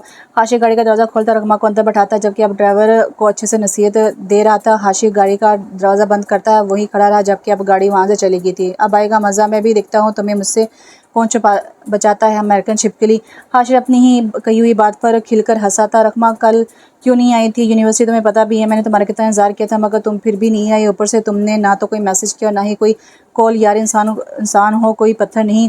क्या सह जाऊँगा तुम्हारी जुदाई, और तुम हो कि अभी भी लेट आई हो। तुम्हें अच्छे से पता है कि मुझे तुम्हारा लेट आना बिल्कुल पसंद नहीं होता। मुझे तुमसे तुम्हारा इंतज़ार नहीं आता। चैन इस दिल को तुम्हें देखे बगैर हैदर रखमा के पीछे पीछे चल रहा था, जो अपना रुख अपनी क्लास की तरफ करती है, क्योंकि वो इसकी बातों से तंग आ चुकी थी। जब से यूनिवर्सिटी आई थी तब से हैदर ने एक ही रट लगाई हुई थी कि कल क्यों नहीं आई थी। वो इसे इग्नोर करती, मगर तभी हैदर इसके आगे से इसका रास्ता काटता है। मैं तुमसे बात कर रहा हूँ रखमा, और तुम हो के मुझे इग्नोर कर रही हो। मैं जान सकता हूँ इतनी बेजारी किस चीज़ पर नाराज़ तो मुझे होना चाहिए तुमसे, मगर तुम हो के खुद होकर बैठी हो। हैदर तो थोड़ा सा आगे कदम रखता है, तभी रखमा इसकी आंखों में देती है। कहा तो था कि आप ही नहीं आना है वापस से, इसलिए मैं नहीं आ सकती थी यूनिवर्सिटी, मगर लगता है तुम्हारा दिमाग कुछ ज़रूर से ज़्यादा ही कम है, इसलिए सुनी बातें भूल जाते हो। मगर प्लीज़ अभी के लिए मेरा रास्ता छोड़ दो। रकमा अपने कदमों का रुख दूसरी तरफ करती, जबकि अब हैदर दोबारा इसके सामने आगे आ जाता है, मगर इस बार वो 3 कदम आगे बढ़ता है। बहुत अच्छे से याद रहती है मुझे तुम्हारी बातें, और तुम्हारी तो मेरे दिल पर किसी लकीर की तरह दफन हुई पड़ी हैं। खैर छोड़ो, मुझसे प्रॉमिस करो कि आज के बाद लेट नहीं आओगी। हैदर अपना हाथ आगे बढ़ाता, जबकि रकमा एक नज़र इसके हाथ पर फिर इसके चेहरे पर डालती है। क्या तुम पागल हो गए हो? सिर्फ एक दिन ही लेट आई हो और तुम हो के पता नहीं कैसी हरकतें कर रहे हो। कभी कभी तो मुझे तुम्हारी बातों हरकतों से डर लगता है। हैदर अपना हाथ पीछे करता है, अब 2 कदम आगे बढ़ा, और इन दोनों में सिर्फ 1 कदम के फासले ने रुकावट डाली हुई थी। रकमा को इसके इस तरह से आगे बढ़ आने पर डर लग रहा था, क्योंकि ये यूनिवर्सिटी का माहौल था और यहाँ पर इरज भी पड़ती थी, इसलिए रकमा तभी फ़ौरन से बात बदलती है। ओके फ़ाइन, ठीक है, आज के बाद कभी लेट नहीं आऊँगी, अब खुश। हैदर चेहरे पे मुस्कुराहट लाता है। हम ठीक है, मगर अगर तुमने अपना प्रॉमिस बोला तो एक बात याद रखना, मैं तुम्हारी हवेली आ जाऊँगा तुम्हें लेने और अपने साथ लाऊँगा, और मैं किसी से भी नहीं डरता, तुम्हारी अम्मा साइंस से तो बिल्कुल भी नहीं। हैदर निडर होकर बोला, जबकि इसकी बात पर रकमा को डरा गई थी, क्योंकि वो जानती थी कि अगर अम्मा साईं को हैदर के बारे में भी कुछ पता चला तो पूरी हवेली में हंगामा बर्पा हो जाएगा। अम्मा साईं कभी भी ये सह नहीं पाएगी कि इनके साए में ये सब होता है। मगर रकमा ने आज तक हैदर को सिर्फ अपना दोस्त ही समझा, मगर हैदर तो इसको अपनी जान समझ बैठा था। नहीं नहीं हैदर, तुम नहीं आओगे हवेली, वरना अम्मा साईं तो हम दोनों को जिंदा ज़मीन में गाड़ देगी, जो मैं बिल्कुल भी नहीं चाहती। तुम्हें अपनी ज़िंदगी की कोई फिक्र नहीं है, मगर मुझे तो ज़िंदा रहने दो, इसलिए ये फजूल की ज़िद कभी मत करना। अब चलो, क्लास में आगे ही लेट हो चुकी हूँ। रकमा अपनी बात मुकम्मल करती वहाँ से चलेगी, जबकि हैदर अपने बैग को कंधे से थोड़ा ऊपर करता इसके पीछे पीछे चलता है। दिलावर ने आसिया कमीज़ और सफ़ेद शलवार पहनी हुई थी, जबकि इसकी कमीज़ पर लंबी लंबी सफ़ेद गोटे की कढ़ाई हुई थी। वो स्याह खड़ी डाले बालों को अच्छे से सेट किए और मूँछों को बल देता हाल से बाहर निकल रहा था, जबकि इसकी नज़र हाशिए पर गई, जिसे देखकर ये अंदाज़ा होता था कि वो कहीं जाने वाला है। तभी दिलावर अपनी बात की तस्दीक करते इसके पास आया। भाई किधर जा रहे हैं हम? दिलावर के सवाल पूछने पर पहले ही हाशिए ने सवाल कर डाला। हाँ, वो कुछ काम था इसलिए तो जा रहा हूँ, मगर तुम कहाँ पर जाने की तैयारियों में हो? इतना सर दर्ज कर हाशिए के पहने कपड़ों पर एक नज़र डालता दिलावर आंख उठाता पूछता है। ये बात तो आम थी कि हवेली में सभी सर दर्ज कर रहते थे, मगर हाशिर आज कुछ ज़रूर से ज़्यादा ही तैयार होकर खड़ा था। कोई क्या भाई, आप मुझ पर शक कर रहे हैं? मुझ मासूम पर, जिसने आज तक किसी लड़की को अपनी दोस्त तक नहीं बनाया। आप बदल गए हैं भाई। वैसे शक तो मुझे करना चाहिए आप पर कि किसकी नज़रों का जादू चढ़कर बो रहा है। दिलावर को हाशिर की बातें किसी सुई की तरह चुभी रही थी, न जाने वो एक ही लम्हे में इसको क्या कुछ सुना गया था। तभी दिलावर इसकी बात का कोई जवाब देता, तभी हुरिया वहाँ आ पहुंची, जिसे देखते ही हाशिर नजरें हटा ना सका। शकी शकी नज़रों से देखोगे तो अम्मा साईं तक भी ये बात पहुंच जाएगी। हवेली में मुलाजिम कुछ ज़्यादा ही हैं, इनसे बचकर रहो। ऐसा ना हो कि नज़रों का ज़ाला तुम्हें घर के काम करके चुकाना पड़े। दिलावर हाशिर की नज़रों को नोट करता है, इसके कंधे पर हाथ रखकर 3 दफ़ा थपथपाता है, जबकि हाशिर इसकी बातों को समझता गला तर करता है। चलता हूँ, अपने काम को दिल लगा कर करना छोटे साईं। हाशिर के गाल को थपथपाता अब वो वहाँ से चला गया, जबकि अब हुरिया इसके पास आती है। चले, हुरिया अपना रुख गाड़ी की तरफ करती इसे हुक्म सुना रही थी, जबकि हाशिर भी जल्दी से गाड़ी का दरवाज़ा खोलता इसके अंदर बैठता है। मगर इस गाड़ी में सिर्फ एक हाशिर और हुरिया थी। गांव तो काफ़ी खूबसूरत हो गया है इन 10 सालों में। मुझे तो यकीन नहीं आ रहा कि जब मैं लास्ट टाइम यहाँ पर आई थी तब बहुत कम आबादी थी, मगर अब फसलें और लोग काफ़ी हो चुके हैं। हुरिया हवेली से बाहर निकलने पर सामने हरे भरे खेत देखती फ़ौरन बोली थी, जबकि हाशिर आईने में इससे देखता दिल में मुस्कुराया था। वाह यार, कितने प्यारे प्यारे कपड़े पहने हुए हैं। गाड़ी रोको, जल्दी से रोको। हुरिया को की नज़र बाहर से आती लड़कियों की कतार को देखती हाशिर को गाड़ी रोकने को कहती है, जबकि वो अब गाड़ी को रोकता पीछे इसकी तरफ देखता है, मगर वो इसे इग्नोर करती तेज़ी से गाड़ी का दरवाज़ा खोलते बाहर निकली है। वाह, कितने प्यारे कपड़े पहने हुए हैं तुम सब ने। क्या आप सब मेरे साथ एक एक फ़ोटो बनवाएंगी प्लीज़? मैं अपने दोस्तों को दिखाना चाहती हूँ। हुरिया के बीच आती अपनी पैंट की पॉकेट से बाहर फ़ोन अपने पैंट की पॉकेट से बाहर निकालती, जबकि वो लड़कियों से देखती बहुत खुश हुई थी, क्योंकि उन्होंने हुरिया को बचपन में देखा था। वो हाँ में सर को जनिश देती हैं, जबकि हुरिया अपने फ़ोन को कैमरा ऑन करती है, सबके साथ फ़ोटो बनाती है, जबकि हाशिर वहीं पर खड़ा इसका फ़ोटोशूट देख रहा था, कैसे अपने चेहरे के पोज बना के उनके साथ फ़ोटो खींच रही थी। Okay bye, thanks dear. Photo के लिए इसके साथ इंग्लिश में बोले अल्फाज सभी ना समझी थी, मगर हाशिर को अच्छे से समझ आ गया था। कुछ नहीं, तुम लोग जाओ। अब हाशिर हुरिया का हाथ पकड़ते लड़कियों को यहाँ से जाने को कह रहा था, जबकि हुरिया ये इसकी हरकत को नोट करती फ़ौरन से अपना हाथ पीछे खींचती है। ये क्या हरकत थी? वो चेहरा चेहरे पे हैरानगी लाते उसे पूछने लगी, क्या मतलब, क्या हरकत थी, एक हाथ ही तो पकड़ा है तुम्हारा। वो कर बोला, तो क्या करो, आज तो ऐसा कर लिया है, अगर ये सब दोबारा किया तो समझ जाना अच्छा नहीं होगा। वो इसको अपनी बातों में सर्द लहजा लाते हुए वार्न कर रही थी, क्या कर लोगी तुम, अगर तुम्हारी ज़िंदगी का साथ हमेशा के लिए मेरे हाथों में लिखा गया हो तभी ऐसा करोगी। वो इसकी सोच से परे कह गया था, क्या मतलब, तुम्हारा मतलब साफ है, अब समझो या ना समझो वो तुम्हारी अकल की बात है, आंखों को बनाती। वो इसके कहे से मुतासिर हुई, तो ऐसा कुछ नहीं होगा, अगर ज़िंदगी प्यारी है तो मुझे हार लगाने की गलती मत करना। हाशिरा अब तंग आ गया था, न जाने वो ऐसा क्यों कर गया था। माफ़ कर दो, मेरी दुश्मन गलती से पकड़ लिया था। हाशिरा हाथ जोड़ता से माफ़ी मांगने लगा, जबकि इसकी ये हरकत तंजिया थी। वो इसे इग्नोर करती दोबारा से गाड़ी में आकर बैठती है। पता नहीं समझती क्या है, खुद को अमेरिकन छिपकली ना हो तो हाशिरा बढ़ाता गाड़ी में आकर बैठता है। साइंस सरकार है, दूसरे गांव के सरदार ने इस औरत की ज़मीनों को आज़ाद कर दिया है। आप की दहशत ने इसको काफ़ी डरा दिया था। मुलाजिम गाड़ी चलाते हुए दिलावर से मुखातिब हुआ, जबकि दिलावर की नज़रें बाहर टकाए देख रहा था। हाँ हाँ ठीक कह रहे हो, अगर कोई भी हमारी बात ना माने तो हम धमकियों को हकीकत भी कर दिखाते हैं। वो तो बस इसे ज़रा खौफ देना था, मगर खैर और कितना वक्त लगेगा। दिलावर ने ड्राइवर की तरफ देखा, जबकि वो नाहित एहतराम से जवाब देता है, साईं सरकार बस 5 मिनट और काफ़ी दूर है। इस वक्त का काफ़ी दूर है घर, मगर थोड़ा सा रास्ता रह गया। ड्राइवर का जवाब सुनकर दिलावर चेहरे पे मुस्कुराहट लाता है, मगर वो अब दोबारा से अपनी नज़रें बाहर कर लेता है। उफ यार, पता नहीं कितना और बर्दाश्त करना होगा इस अमेरिकन छिपकली को। शुक्र अल्लाह की ज़ात का कि 2 मिनट के लिए जान छूटी है। वो भी ये कहकर आया हुआ है कि अपने दोस्तों से मिलने आया हूँ। जब से आई है तब से मैंने एक बार भी सिगरेट नहीं पिया, मगर आज तो पीकर रहूँगा। अब जल्दी से एक सिगरेट पी लेता है, हो ऐसा ना हो कि मेरे सर पर आप आन पहुँचे। हाशिरे की लंबी शाहों वाले दरख्त के नीचे खड़ा था, जबकि इसका साया काफ़ी ज़मीन पर पड़ रहा था। तभी वो अपनी कमीज़ के पॉकेट से सिगरेट की डिब्बी निकालता है, एक सिगरेट को सुलगाता है। अच्छा, तो मैं भी सोचूं कितनी लंबी कौन सी बातें हो रही हैं अपने दोस्तों से। वाह हाशिर, तुम्हारे तो दोस्त बहुत ही छोटे हैं, मगर खैर कोई बात नहीं। मैं जब अम्मा साहब को तुम्हारी ये पिक दिखाऊंगी तब काफ़ी बड़े हो जाओगे। हाशिर ने अभी 2 कशी लिए थे, तभी हुरिया पीछे से आती, इसकी फ़ोटो खींचे अपना मोबाइल इसके आगे करती है, जिसे तस्वीर दिखा रही हो। तो तुम कहाँ से आई हो और ये क्या है, मुझे दिखाओ। हाशिर पहले तो हैरान हुआ था, मगर फिर आगे बढ़ता इसके हाथ से फ़ोन छीनता है। ओह क्या हो गया है, कितने प्यारे लग रहे हो फ़ोटो में। अम्मा साईं को भी तो पता चले कि इनका हाशिर साईं कितना ही प्यारा है और काम इससे भी प्यारे करता है। हुरिया अपना फ़ोन पीछे करती हुई बोली थी, जबकि अब हाशिर चंद कदम आगे बढ़ा था। फ़ोन दो मुझे, वरना। हाशिर सख्त लहजे में बोला, नहीं दूंगी, क्या कर लोगे। वो निडर होती हुई बोली, करने पर आऊँ तो बहुत कुछ कर सकता हूँ, जब से आई हो तब से बर्दाश्त कर रहा हूँ। कितनी बेवकूफ़ हो तुम, क्या सोचकर तुमने ये ख्याल लाया कि मैं तुम्हें गाँव घुमाऊंगा, तुम्हारे आगे पीछे घूमूंगा किसी नौकर की तरह। मैं तो तुम्हें अपने साथ इसलिए लाया हूँ कि ये जो तुम्हारी 1000 गज़ लंबी चलती है ज़ुबान, इसको लगाम लगा सको। हाशिर अपने सिरों को होंठों में दबाता, जबकि अब वो आंखें बंद करता एक कश भरता है। इसकी बातें हुरिया को काफ़ी अजीब लगी, मगर वो भी किसी से कम नहीं थी। किसको धमकी दे रहे हैं किसको धमकी दे रहे हो, तुम्हें पता भी है कि हुरिया कौन है। आज तो बर्दाश्त कर लिया, मगर आज के बाद बिल्कुल भी बर्दाश्त नहीं करूँगी, इसलिए अपनी इस 1000 गज़ लंबी ज़ुबान को बंद करो। हुरिया किसी से कम नहीं बोली थी, मगर इसकी बातें हाशिर को अच्छा खासा गुस्सा दिला गई थी। अपनी ज़बान को बंद करो लड़की, बहुत अच्छे से जानता हूँ कि तुम हुरिया हो, तभी मेरे सामने खड़ी हो, वरना जितना तुमने मुझे बुरा भला कहा है, इन चंद दिनों में इसकी सज़ा देने पर आऊँ तो तुम मेरे सामने से गुजरने पर भी कतराती फिरो। हाशिर अपनी आंखों से इसे खौफ दिला रहा था, मगर तभी हुरिया अपने फ़ोन को आगे करती इसे वही फ़ोटो दिखाते जो उसने कुछ मिनट पहले खींची थी। ओह हेलो मिस्टर, मैं तुम्हारे गाँव की कोई आम सी लड़की नहीं जो तुमसे डरती फिरो। रही बात मेरे कतरा कर गुजरने की, तो वो अब तुम गुजरोगे, क्योंकि मैं अब ये फ़ोटो अम्मा साई को दिखा कर ही रहूँगी। पहले तो दिल किया माफ़ कर देती हूँ, मगर अब दिल नहीं कर रहा। पूरी अपने फ़ोन पर क्लिक करती है, जबकि हाशिर मौका पाती फ़ौरन से हाथ से फ़ोन को छीनता है। खबरदार, जो अम्मा साई को बताया। हाशिर सफाक लहजे में बोला, और अगर मैं ना रुकूं तो क्या करोगे। हुरिया आगे बढ़ती इसकी आंखों में आंखें डालती है, जबकि इसका हाथ फ़ोन को पकड़ने के लिए हाशिर की तरफ था, मगर हाशिर अपना हाथ को ऊपर करता है, जिसकी वजह से हुरिया का हाथ नहीं पहुंचता। बहुत बदतमीज़ हो तुम, मगर कोई बात नहीं हाशिर साईं, मैं भी अपनी ज़िंदगी में बहुत बदतमीज़ लड़कों को सेट किया है। हाशिर अपनी आंखें गाड़े बात करता है।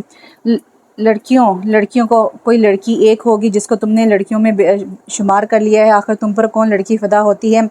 हुरिया अपने पेट पर हाथ रखती हंसती, जबकि हाशिर हैरान खड़ा था। तुम वाकई में पागल हो। मैंने ऐसी कौन सी बात की जिस पर तुम्हारे दांत बाहर निकल आए हैं। नहीं, दांत नहीं बल्कि पेट भी। हुरिया पागलों की तरह हंस रही थी, जबकि हाशिर की बदात से बाहर हो रहा था। तभी वो इसको कंधों से पकड़कर अपनी तरफ खींचता है, मगर इस हमले को हुरिया को कुछ भी इल्म नहीं था। तभी वो सीधा इसकी आंखों की तपिश में गिरी। चुप चुप खबरदार, जो अब मुझे तुम्हारे दांत नजर आए, वरना हुरिया की निकलती बत्तीसियां हाशे को जहर लग रही थी। वो अपने दांतों को होंठों में छुपा जाती है। गुड, अब अगर अम्मा साई को कुछ भी बताया तो अच्छा नहीं होगा। काटो इस फोटो को।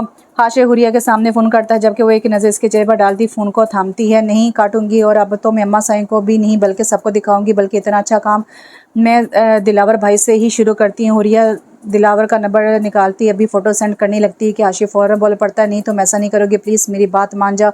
हाशिर जो अभी कुछ देर पहले ही शेर बना फिर रहा था, अब किसी लुमड़ी की तरह से शेरनी के तरले कर रहा था, जो उसे शेरनी को काफ़ी लुत्फ दे रहा था, क्योंकि वो अम्मा साइन से ज़्यादा दिलावर से डरता था। इसने तो नासमझी में फ़ोन हुरिया को दे दिया था। अब वो थोड़ा सा तो डरेगी, मगर अब वो खुद फंस गया था। ठीक है, मगर एक शर्त पर। हुरिया ने अपना मदार रखा।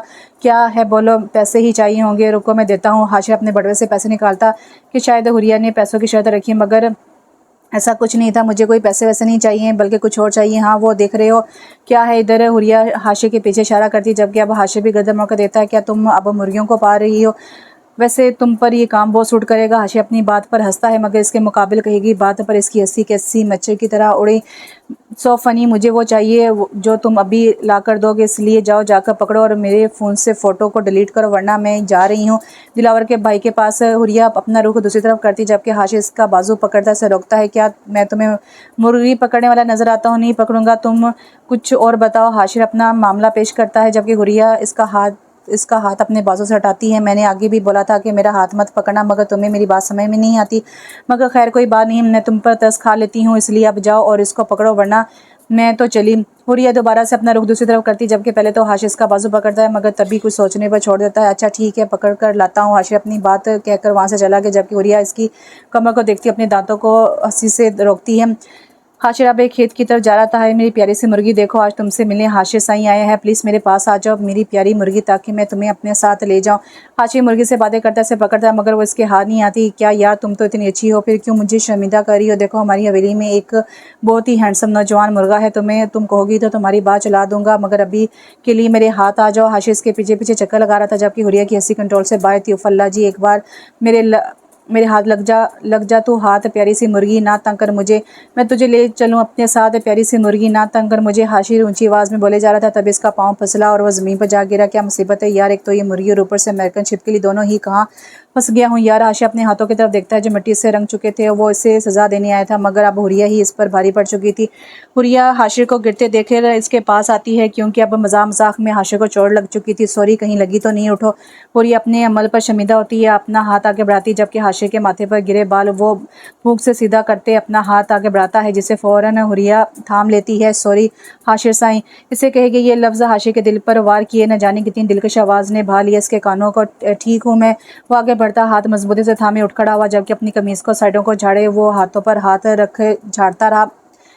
हुरिया बड़े गौर से ही इसे देखे जा रही थी। दिल को कितना सुकून लग रहा था इसके चेहरे को देखना। आज से पहले इसने हाशिर को इतने गौर से नहीं देखा था। स्याह रंग आईब्रो, आँखें सफ़ेद, स्याह रंग की आईब्रो, आँखें सफ़ेद रंग, लंबी चौड़ी जिसामत, माथे पर आए बालों को वो अपने हाथों से पीछे करता एक नज़र हुरिया पर डालता है, जो इससे ही तके जा रही थी। खैर है सब। हुरिया फ़ौरन से अपना रुख दूसरी तरफ करती आगे आगे चलने लगती और इसे जाहिर कर रही थी जैसे कि बस अब गाँव की होकर रह गई हो। हाशिर भी एक तरफा मुस्कुराहट लाए इसके साथ साथ चलने लगा।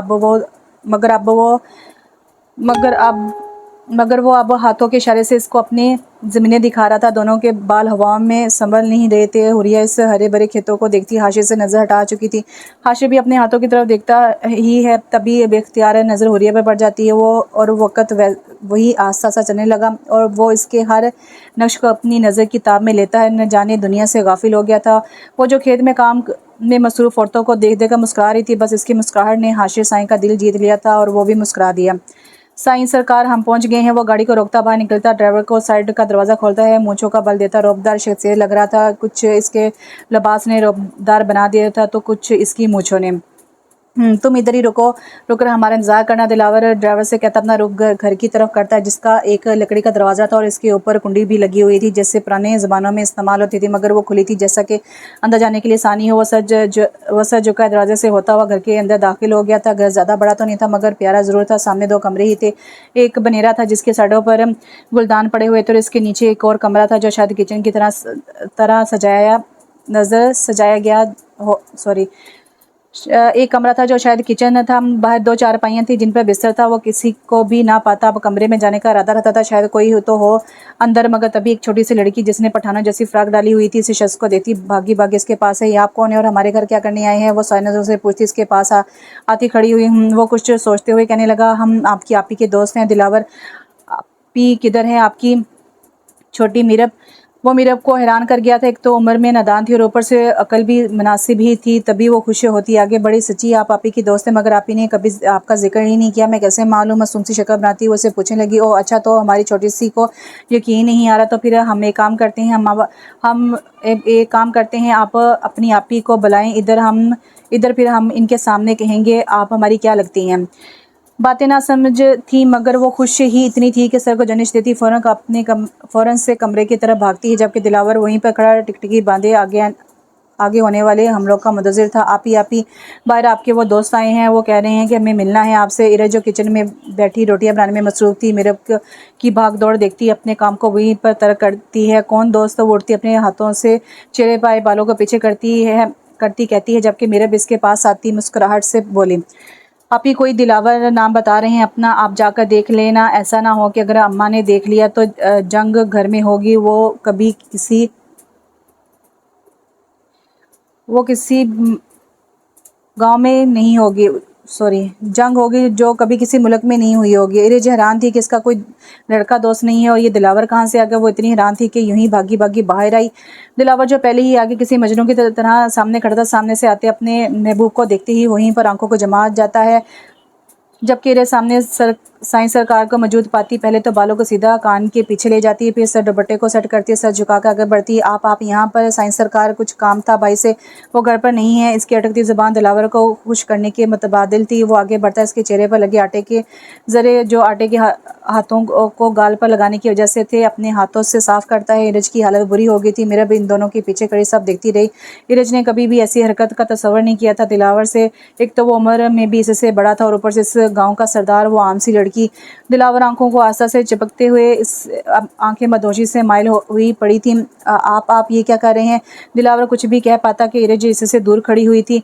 कुछ नहीं जानम साईं, बस तुम्हें देखने को दिल किया तो चले आए। वैसे तुम्हारा घर हमारी हवेली से बहुत दूर गुजरता है। हमें चाहते हैं कि जब भी तुम्हें देखने को दिल करे तो फ़ौरन से ये चेहरा हमें मिले, इसलिए हम तुमसे शादी करना चाहते हैं। बहुत जल्द रिश्ता आएगा तुम्हारे घर हमारा। इरज की हैरानगी की कोई हद न थी कि वो क्या एक दिन में ही इसका दीवाना हो गया था और पिछले कई सालों से इसे मोहब्बत करता था। वो इसके साथ क्या बेवफाई कर देती। साइंस सरकार, मैंने हमेशा आपको बड़ा भाई समझा है और मेरा रिश्ता भी तय हो चुका है ताहिर से। इरज इससे आगे कुछ भी बोलती, तभी ताहिर घर के अंदर दाखिल होता। इरज को पुकारा था। दिलावर की आंखों में तपिश आ गई थी। इसके मुंह से भाई लफ्ज़ सुने। वो इसके बारे में भी क्या ख्याल रखता था। और वो, साइंस सरकार, आप यहाँ पर सब खैरियत है? ताहिर सामने दिलावर को देता है, इन दोनों के पास है, जबकि इन दोनों को सिर्फ इतना फासला था कि कोई भी ना समझ इस वक्त कुछ भी समझ जाता। साइंस सरकार, आप आज हमारे घर पर आए हैं, सब खैरियत है? हमारे लायक कोई काम हो तो बताइए।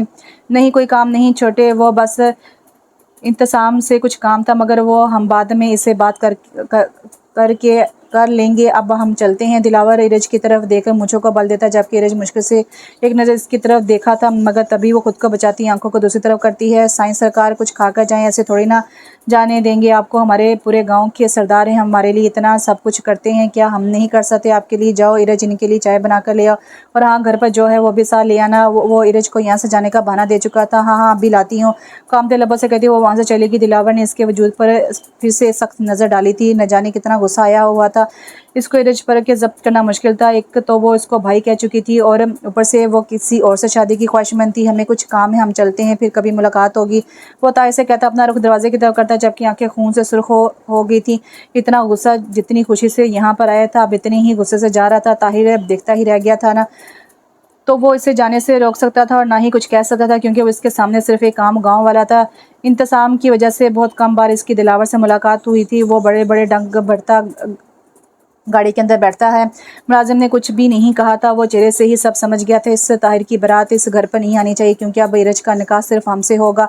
हम भी देखते हैं कि कौन छीनता है हमसे हमारी जानम साईं को। वो मुझों को बल देता, शैतानी मुस्कुराहट दबाता है। अच्छा कुछ नहीं होगा दिलावर, खबरदार जो तुमने अभी ये घटिया बात की, तो तुम क्या चाहते हो कि हम इस आम सी लड़की के घर तुम्हारा रिश्ता लेकर जाएं? क्या दुनिया में कोई और लड़की नहीं रही जो अपनी ही गांव की आम सी लड़की के साथ इश्क लड़ा बैठे हो? दिलावर इस वक्त अम्मा साईं के कमरे में मौजूद खड़ा इनका गुस्सा बर्दाश्त करता, क्योंकि इसने बात ही ऐसी की थी जो अम्मा साईं का दिमाग ख़राब करना जानती थी। मगर अम्मा साईं, मुझे वो अच्छी लगती है, मैं सिर्फ इसी से निकाह करूँगा, बस इसी से आप ले जाए ना मेरा रिश्ता इरिश के घर। अम्मा साईं जो बेड पर बैठी थी, दिलावर इनके पास आता है, इनका हाथ पकड़ कर पास बैठता है। देखो दिलावर, अगर ये बात गाँव वालों को पता चले कि हमारे बेटे को हवेली के ड्राइवर की बहन पसंद है, तो लोग क्या बातें बनाएंगे? हम कुछ नहीं सुनना चाहते, तुम अपनी इस फजूल की ज़िद को बंद करो। वो अपना हाथ पीछे करती कहती है, ठीक है फिर अम्मा सही, हम भी आपकी ही औलाद हैं, अगर अपनी ज़िद को पूरा ना किया तो फिर कहना। अब तो हमारे और इरिश के दरमियान अगर कोई आया तो वो खुद अपनी हालत का जिम्मेदार होगा, क्योंकि अब साइंस सरकार की का इश्क का सवाल है। वो अपनी शॉल को रौब दिखाता अपने कंधों के गिर्द लपेटता वहाँ से बाहर चला गया। जबकि अम्मा साईं इसकी बातें सुनती और भी ज़्यादा गुस्सा होगी। तभी तो वो इसको पीछे से दिलावर कहकर रोकती है, मगर वो एक कदम भी रुकना तो दूर की बात आस्था भी नहीं हुआ था। तुम्हें पाने के लिए कुछ भी करना पड़ा तो हम हर हद पार कर जाएंगे। माथे पर बल थे, गुस्से से सुर्ख आंखें थी, नाभि से लोगों पर शैतानी मुस्कुराहट आई और वो हवेली से बाहर निकलता किसी को कॉल करता है। रखमा, एक बात तो बोलो, तुम बुरा तो नहीं मानोगी? हाँ कहो, क्या बात है? हैदर और रखमा दोनों यूनिवर्सिटी की कंटीन में बैठे किसी कोने की टेबल पर मौजूद थे, सबसे अलग बैठे थे। यार मुझे तुमसे कुछ कहना है, प्लीज़ तुम मान जाओगी? रखमा हैरान थी कि वो क्या कह रहा है, आखिर क्या कहना चाहते हो? सीधा साधा बताओ। मैं तुमसे शादी करना चाहता हूँ। मुझे पता है कि हम दोनों सिर्फ दोस्त हैं, मगर मैं तुम्हें दोस्त से बढ़कर समझता हूँ। मैं तुम्हारा खुद से भी ज़्यादा ख्याल रखूँगा, बहुत चाहता हूँ तुम्हें। मैंने अपनी चची से कहा है कि वो तुम्हारे घर रिश्ता ले जाए मेरा, और आज वो आएगी। वो हैदर अपनी खुशी बताता रखमा की जान निकाल के, क्या बकवास कर रहे हो तुम? ऐसा कुछ नहीं होगा। अगर अम्मा साईं को पता चला तो दोनों को मार देंगे। वो डरती कहती है। अब उठ खड़ी हुई थी, जबकि हैदर भी खड़ा हो गया था। तुम इतना डरती क्यों अम्मा साईं से? वो कुछ नहीं कर सकेंगी हम दोनों का, और मैं तुम्हें इज्जत के साथ अपनाना चाहता हूँ। फिर इसमें डरना किस चीज़ का? पास आते हुए उसकी कलाई पकड़ता आंखों में देखते इसके और करीब आने लगा। ये क्या कर रहे हो? वो कहती फ़ौरन से पीछे करती है और इर्द गिर्द देखती है। देखो रखमा, मैं तुमसे मोहब्बत करता हूँ और निकाह करना चाहता हूँ। मुझे पता है कि तुम्हारी फैमिली में यूँ यहाँ पढ़ने की जगह पर रिश्ते बना लेना पसंद नहीं होगा, मगर ये साबित करूँगा कि मोहब्बत जहाँ भी की जाए वो सिर्फ मोहब्बत ही होती है, और मुझे तुमसे वही मोहब्बत है जिस पर तुम नाज कर सको और मुझसे अपना हक वसूल कर सको। ये क्या सब क्यों ऐसी बातें कर रहे हो? ये सब करके तुम क्या जताना चाहते हो? आंखें इस हस हसनज़ादे के चेहरे पर टिकी हुई थी। मैं कुछ भी ज़ाहिर नहीं कर रहा, बस ये कहना चाहता हूँ कि मुझे तुम चाहिए, हम एक साथ ज़िंदगी गुजार सकते हैं। मैं तुमसे वादा करता हूँ कभी भी तुम्हारे करीब कोई दर्द नहीं आने दूँगा। I love you. रखमा आगे बढ़ता हुआ अपने जज्बात में शिद्दत ले आया था। इतना भी ख्याल ना इसको आया कि यहाँ पर सभी लोग बस इसी को देख रहे हैं। इसके ऐसे करने पर रखमा के वजूद पर पहाड़ गिरा था। हैदर इससे दूर होता कि तभी रखमा ने इसके चेहरे पर जोरदार थप्पड़ सीध किया था। वो इस लड़के से ऐसी गलती की कोई उम्मीद नहीं रखती थी। हैदर का चेहरा शर्म से झुक गया था। तमाम लोग इन दोनों की तरफ देखते आपस में बातें करने लगे थे। वही रखमा ये सब बर्दाश्त ना करती वहाँ से भागने लगी। रफ्तार बहुत तेज़ थी, एक बार भी पीछे मुड़कर नहीं देखा था इसने, और हैदर इसको वहाँ से जाते देखे इसके पीछे भागने लगा था। वो अभी यूनिवर्सिटी से बाहर निकली थी कि सामने इसको हाशि नजर आया, क्योंकि वो इसे घर ले जाने आया था। वो भी अपने आंसू साफ करती खामोशी से गाड़ी में आकर बैठ जाती। हाशि ने पहले नोट तो किया, आंखें सुर्ख हैं, मगर फिर यहाँ बात करना मुनासिब ना समझा। वो दोनों गाड़ी में बैठे वहाँ से चले गए, जबकि हैदरा वहाँ पर आता इनकी गाड़ी को देख रहा था। ये मैंने क्या कर दिया? खुद को कोसते बालों में उंगलियां फंसाए गुस्सा करने लगा। वो क्या सोचती होगी मेरे बारे में? प्लीज़ रखमा, मुझे माफ़ कर दो प्लीज़। मैं ऐसा नहीं करना चाहता था, मगर न जाने मुझसे क्या हो गया था। अब पछतावे के सिवा कुछ ना था। नहीं, मैं इसको ठीक करूँगा। जल्दी से पैंट की पॉकेट से फ़ोन निकालता वो अपनी माँ को कॉल करता है। अम्मी जान प्लीज़, मैंने आपसे कहा था ना कि मुझे रखमा पसंद है, आप प्लीज़ मेरा रिश्ता लेकर जाएं इसके घर प्लीज़। अम्मी जान मैं नहीं रह सकता, आप आज ही जा रही हैं बस। रोते हुए फ़ोन को बंद करता वो अपनी गाड़ी की तरफ चला गया। दूसरी तरफ खालदा भी ने अपने इकलौते बेटे को यूँ रोते देखकर अपना हाल बुरा कर लिया था। एक वो दोनों को एक दूसरे की ज़िंदगी थे, घर में इन दोनों के सिवा कोई ना था। वो खुद से हद करती अपने कमरे से बाहर निकली थी। क्या हुआ है तुम्हें? सुबह तो बहुत खुश लग रही थी, अब किसी ने तुम पर पहाड़ खुदवा लिया जो यूं मजलूम की तरह चुप बैठी हो? बाहर नजर रखती रखमा हाशिर की बात पर फ़ौरन से आगे देखती है जहाँ वो गाड़ी को चला रहा था। कुछ नहीं भाई, वो बस आज एक दोस्त नहीं आई थी तो आपको ऐसा लग रहा है। ओ अच्छा, ऐसी बात है, मगर तुम ज़्यादा सवार मत किया करो खुद पर। टेंशन न जाने वो कितनी मज़े करी होगी घर पर, और तुम यहाँ पर हलकान हो रही हो।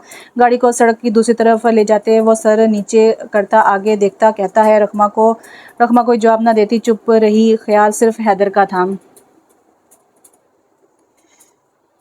क्यों सोचेगी मेरी दोस्तें जब इन्हें पता चलेगा ये सब तुमने मुझे मेरी ही नज़रों में गिरा दिया है हैदर, मैं तुम्हें कभी माफ़ नहीं करूँगी। आंखों में नमी भर आई, तभी वो अपनी कलाई से आंसू साफ करती बाहर देखती है। घर आते ही वो किसी से भी सलाम से ज़्यादा बात ना करते हुए अपने कमरे की तरफ चली गई थी। अम्मा साईं हैरान थी कि इसको अचानक क्या हो गया। तभी वो इससे बात करने के मतलब से इसके कमरे में जाती है, मगर हुरिया को साथ लेकर रहमा रोने में मसरूफ़ थी, अपनी हालत बुरी कर रही थी।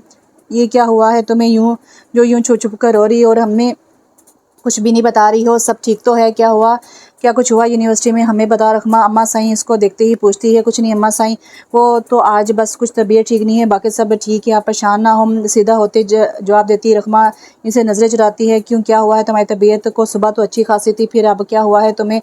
पूरी ये कहते पास आती है। आप भी ना रखमा आधी बात करती कमरे के चक्कर लगाकर सामान को आगे पीछे रखने लगती है। हाथों में झंझलाहट थी। अम्मा साईं, बाहर कोई खातून आई है। रखमा बेटी के दोस्त की अम्मी, आप देख ले, उन्होंने कुछ ज़रूरी बात करनी है आपसे। मुलाजमा एकदम कमरे में आई और कहकर वहाँ से चलेगी। रखमा की जान जा रही थी ये सोच कर के वो यहाँ पर क्या करने आई है। हम अभी देख कर आती हैं और तुम इसको कुछ खाने को दो, पता नहीं कुछ खाया भी है कि नहीं, तभी तो तबीयत का रोना रो रही है। अम्मा साई कहती कमरे से बाहर निकल गई। रखमा ने इनको रोकना चाहा मगर फिर खुद भी इनके पीछे जाने लगी। रखमा, मैं तुम्हारी बड़ी बहन हूँ, मुझे सच बताओ क्या हुआ है तुम्हें, यूँ जो परेशान लग रही हो। हुरिया ने इसका बाजू पकड़ा, रोका, तभी वो इसके गले लगती ज़ोर से रोने लगी। बिला आखिर बहन का सहारा जो मिल गया था। पहले तो हुरिया ने कुछ नहीं कहा, मगर जब देखा कि वो चुप नहीं हो रही तो इसकी कमर को सुनाना शुरू कर दिया। बस रहमा चुप हो जाओ, मुझे कुछ बताओ, ये क्या हुआ है तुम्हें जो यूं रो रही हो? आपी, वो हैदर ने मेरे साथ, क्या हैदर ने किया है तुम्हारे साथ? आपी, वो मेरे साथ बदतमीज़ी की है, सब लोग देख रहे थे, मैं अब कभी नहीं जाऊँगी यूनिवर्सिटी। आप अम्मा साईं से कहती हैं कि इनको यहाँ से भेज दें प्लीज़। वो रोती गला हल्का कर रही थी। तभी एक मुलाजमा ने ये सारी बातें सुन ली थी, क्योंकि वो रखमा के लिए खाना ला रही थी। वो भी अम्मा साईं के कहने पर। जो हुरिया ने आगे से कुछ नहीं कहा था, वो तो बस इसको चुप करवाना चाहती थी, जो वो हो नहीं रही थी। सीढ़ियों को कबूल करती अम्मा साईं नीचे आई तो सामने एक औरत स्याह शाल को शानों तक ओढ़े सोफे पर बैठी इर्द गिर्द चीज़ों को देख रही थी। सलाम लेती उठ खड़ी हुई थी अम्मा, जबकि अम्मा साईं भी आगे से जवाब देती, इनको हाथ के इशारे से बैठने को कहती है। माशाल्लाह से घर बहुत प्यारा है, मैं यहाँ पहली बार आई हूँ तो इसलिए आप मुझे जानती नहीं होगी, मगर मैं रहमा बेटी को अच्छे से जानती हूँ। मेरा बेटा और वो दोनों एक साथ पढ़ते हैं। ओह अच्छा, ये तो बहुत अच्छी बात हुई। फिर कैसे आना हुआ आपका हमारे घर पर? अम्मा साईं कहती टांग पर टांग रखती है। दरअसल बात ये है कि मैं आपकी बेटी का हाथ मांगने आई हूँ हैदर के लिए। मुझे उम्मीद है कि आप इनकार नहीं करेंगी। मैं समझ सकती हूँ कि वो दोनों एक साथ पढ़ते हैं, जिसकी वजह से बातें तो बनेगी, मगर मैं आपसे वादा करती हूँ कि कभी भी रखमा को अपनी बहू नहीं समझूंगी, बल्कि आप अपनी बेटी ही समझूंगी। खालदा भी ने नहायत एहतराम से कहा। अम्मा साईं आगे कुछ पेश करती कि पीछे से आती एक मुलाजमा इनके कान में सरगोशी नुमा कुछ कहा था। वो सुनते किसी आग की तरह गुस्सा हो गई थी। मुलाजमा ने जो सुना इसमें 10 बढ़ाकर अम्मा साईं को सुनाई थी, जो अम्मा साईं का पारा हाई हो गया था। देखें, आप हमारे घर आई हैं, हम बहुत खुश हैं, मगर हमारे घर अपने बेटे का रिश्ता लाने से पहले इससे ये पूछ तो आती कि क्या गुल खिलाकर आया है वो हमारी बेटी के साथ। अम्मा साईं एकदम खड़ी होती गुस्सा दिखा रही थी। देखें, वो बच्चे हैं और इस नादान उम्र में ये सब हो जाता है बच्चों से, इसलिए ही तो हम रिश्ता लेकर आए हैं। अच्छा, तो अम्मा को सब बताकर भेजा है बेटे ने? देखो बीबी, हमारे गांव में ये कोई आम बात नहीं है, हम जान ले लेते हैं इससे इंसान की, जिसकी वजह से हमारी इज्जत नफ्स पर और भी आए। इसलिए अच्छा होगा कि तुम यहाँ से चली जाओ, वरना अपने बेटे को मौत के मुंह में देखोगी। अम्मा साईं फैसला सुनाती वहाँ से चलेगी, जबकि खालदा बीबी शर्म से सर झुकाए वहाँ से चलती गई थी। रखमा वो गश्ती आवाज़ में कमरे में आई। सामने अभी तक रखमा हुरिया के सीने से लगी रो रही थी। क्या इसलिए तुम्हें शायद भेजते हैं कि तुम ये गुल खिला कर आओ? क्या करके आई हो इस लड़के के साथ? अरे तुझे तो हमारी इज्जत का भी ख्याल नहीं है, बेशर्म लड़की। अम्मा साईं इसका बाजू से पकड़ती कमरे से बाहर लाती, गुस्से में बोले जा रही थी। हुरिया की तो जान ही जा रही थी। रखमा न जाने किस हाल में थी इस वक्त। देखिए अम्मा साईं, आप जो सोच रही हैं वैसा कुछ नहीं है, वो सिर्फ मेरा दोस्त है। अम्मा साईं चटाक इसके आंसू नम गालों पर अम्मा साईं ने जोरदार थप्पड़ सीध किया था। वो इसको हाल में लाती ज़मीन पर गिराती है। अगर तुमने ये सब नहीं किया तो इसकी माँ क्यों आई थी यहाँ पर रिश्ता लेकर? कोई अयाशी की होगी, तभी तो वो आई थी। यूं ही कोई नहीं आता किसी की बेटी को अपनी बेटी बनाने। रखमा हैरान थी कि खालदा भी इसका रिश्ता लेकर आई थी। मुझे कुछ नहीं पता माँ साईं वो क्यों आई थी, मगर आप मेरा यकीन करें, मैंने इस हवेली की इज्जत पर हर्फ भी नहीं लाया जिससे आपका सर झुक जाए। बस बहुत हुआ लड़की, अब हम एक लफ्ज़ भी नहीं सुनेंगे। देखते हैं तुम्हारा रिश्ता और कलमा पढ़कर रुखसत करते हैं। रखमा रो रो कर आंखें सुर्ख कर गई थी। क्या ये होते हैं अपने जिनको इस पर यकीन नहीं था? हाँ, ये बात सच है कि एक लड़की की इज्जत पर लगा एक आरोप भी हज़ारों बुरी नज़रों और रुसवाई का अहल बन जाता है। वह ज़मीन पर हाथ फेरती चीख चीख कर रो रही थी। उसकी चीखों पुकार हवेली में गूंजी थी। रात के 11 बज रहे थे जब गाँव की सड़क पर 4 गाड़ियाँ अंधे मुँह चलाई जा रही थी। इनमें स्याह जीप सबसे आगे थी। वो गाड़ी में बैठा मूँछों को बल देता आगे की तरफ देख रहा था। आगे वाली गाड़ी किसी आम से घर के सामने आकर रुकी थी। अंधेरे की वजह से रात होने की से किसी का इतना ध्यान नहीं था। वो गाड़ी से बाहर निकलता सिगरेट सुलगाता अपनी मूँछों में छुपे लबों पर रखता जैसे कहा है वैसा करो, हमें कोई शोर शराबा नहीं सुनना। इनमें से एक मुलाजिम इस घर में दाखिल हो जाता है। फिर थोड़ी देर बाद वो बाहर आते हैं। कुछ कहता है काम हो गया है। साइंस सरकार इसका कहा सुने मुकाबिल शख्स के चेहरे पर शैतानी मुस्कान रूनुमा हुई। तुम यहाँ क्या कर रही हो हुरिया? सब ठीक तो है? इतनी रात को यहाँ पर? हाशिर हमेशा की तरह टेरेस पर जाकर सिगरेट पीना चाहता था मगर वहाँ पर हुरिया मौजूद थी। कुछ नहीं, बस रखमा के लिए परेशान हूँ। वो ऐसी नहीं है, तुम तो इसको अच्छे से जानते हो, ऐसा कुछ भी नहीं कर सकती। हुरिया के साथ वाली कुर्सी पर बैठते हाशिर ने एक नज़र आसमान पर डाली जबकि हुरिया भी वहीं की तरफ देख रही थी। मैंने कब कहा कि रखमा ऐसी है? वो मेरी छोटी बहन है हुरिया। और रही बात अम्मा साईं की तो कुछ दिन नाराज़गी दिखाएंगी, फिर खुद ही से प्यार से बात करेंगी। रखमा से आंखें कैसे किसी तारे पर रुकी हुई थी। आप ठीक कह रहे हैं मगर वो लड़का, मैं सब पता करवा लिया है इसके बारे में। वैसे तो मुझे अच्छा मालूम हुआ मगर फिर भी मैं कुछ नहीं कह सकता। अल्लाह सब जानता है। आप ठीक कह रहे हैं हाशिर साईं। हुरिया कुर्सी से उठती है। किधर जा रही हो? बेख्तियार ज़बान बोली थी। हुरिया ने पीछे मुड़कर देखा था। अपने कमरे में सोने जा रही हूँ। क्यों, क्या कोई काम है? नहीं, बस यूं ही पूछ लिया। अब जाओ और रखमा को भी ज़रा देख लेना, खुद भी टेंशन ना लेती रहना। हाशिर ने वापस नजरें आसमान की जानिब की। आप भी सोने चले जाएं, रात बहुत हो गई। हुरिया कहती वहाँ से चलेगी। हाशिर भी इसके जाते सिगरेट को पीने लगता है। ये मंजर एक बड़े से दायरे का था जहाँ इर्द गिर्द छोटी सी दीवार बनी हुई थी। मुलाजिम इसके साथ खड़े थे। मौलवी से कहना, आज जो निकाह होने जा रहा है इसकी खुशी में जो मांगेगा तुझे वो दे दिया जाएगा और जाकर देख इसे होश आया या फिर नहीं। वो मुलाजिम को हुक्म सुनाता दिलफरेब मुस्कुराहट दबाता। मुलाजिम भी अपने कंधे पर बंदूक लटकाए वहाँ से चला गया मगर जब वो आया कुछ देर बाद तो उसका चेहरा फक पड़ा हुआ था। क्या हुआ है जो यूं मुंह बनाकर फिर रहा है? आज तो ये अपनी शक्ल को ठीक कर ले। तेरे साईं सरकार का निकाह है आज। दिलावर हंसते हुए कहता है, साईं सरकार वो लड़की भाग गई है यहाँ से, पता नहीं कहाँ चली गई है। हमने तो इसको बेहोश किया था मगर पता नहीं कब होश आया और भाग गई। चटाक दिलावर ने अपने हाथों की मदद से इसको एक और जोरदार थप्पड़ मारा। गुस्सा था कि कहीं कम ही नहीं हो रहा था। क्या बकवास कर रहा है तू? तुझे तो मैं बाद में देखूंगा। दिलावर बड़े बड़े कदम रखता इस दायरे से बाहर निकल गया और गाड़ी में आकर बैठते सड़कों पर दौड़ानी शुरू कर दी। मगर तभी एक लड़की तेजी से भागती हुई नजर आई। इसने गाड़ी को फुल स्पीड देकर इसके सामने गाड़ी रोकी। कहाँ जाओगी? मुझसे बचकर जानम साईं, यूं रूठा नहीं करते, चलो हमारे साथ, आज हमारा निकाह है। वो रिज की कलाई से पकड़ता ही है कि तभी रिज चीख उठती है, बचाओ, कोई है, प्लीज़ मेरी मदद करो। वो ऊंचा बोलती इसके हाथ पर अपने दांतों से काटती है। आप पागल जानम साईं, ये क्या हरकत की थी? तुम दिलावर का इश्क हो कोई आम चीज़ नहीं। किसी भी राह चलते के हाथ में पकड़ा दूं, इसलिए अपने जहन में से ताहिर का ख्याल निकाल दो और चलो मेरे साथ। खुदा का वास्ता मुझे जाने दो। साईं सरकार ये सब ठीक नहीं है। मेरे घर वाले मेरा इंतज़ार कर रहे होंगे। तो क्या हुआ जानम साईं, हमने भी बहुत इंतज़ार किया है। अब अगर इनकी बारी है तो तुम भी थोड़ी सी तसल्ली रखो। अब चलो मेरे साथ, आगे ही बहुत वक्त ज़ाया हो चुका है, अब और नहीं कर सकता। दिलावर इसको अपने साथ घसीटता गाड़ी के पास लाता है और ज़बरदस्ती अंदर बैठाता है। खुद भी बैठते गाड़ी के दरवाजे को लॉक कर देता है ताकि वो बाहर ना निकल सके। वो इसको वापस दायरे में लाता कमरे में ले जाता है जहाँ पर मौलवी साहब आगे ही तशरीफ़ लाए बैठे थे। दिलावर ने इसको माँ बाप बहन की धमकियाँ देकर जैसे तैसे निकाह कर ही लिया था। मौलवी के जाने के बाद इसने इसको भी अच्छी खासी रकम दी थी। इरज से तो यही नहीं समझा जा रहा था कि ये वही साईं सरकार था मगर जो भी हुआ अब इसका शोहर बन चुका था जो इरज को कभी कबूल ना कर सकती थी क्योंकि दिलावर ने ये रास्ता गन पॉइंट पर करवाया था। वो निकाह के मुकम्मल होने पर इसके कमरे में दोबारा दाखिल हुआ था। चलो उठो, तुम्हें घर छोड़ा और लहजा किसी हमदर्दी की सूरत अख्तियार कर गया था। किस मुँह से घर जाऊंगी मैं? तुम तो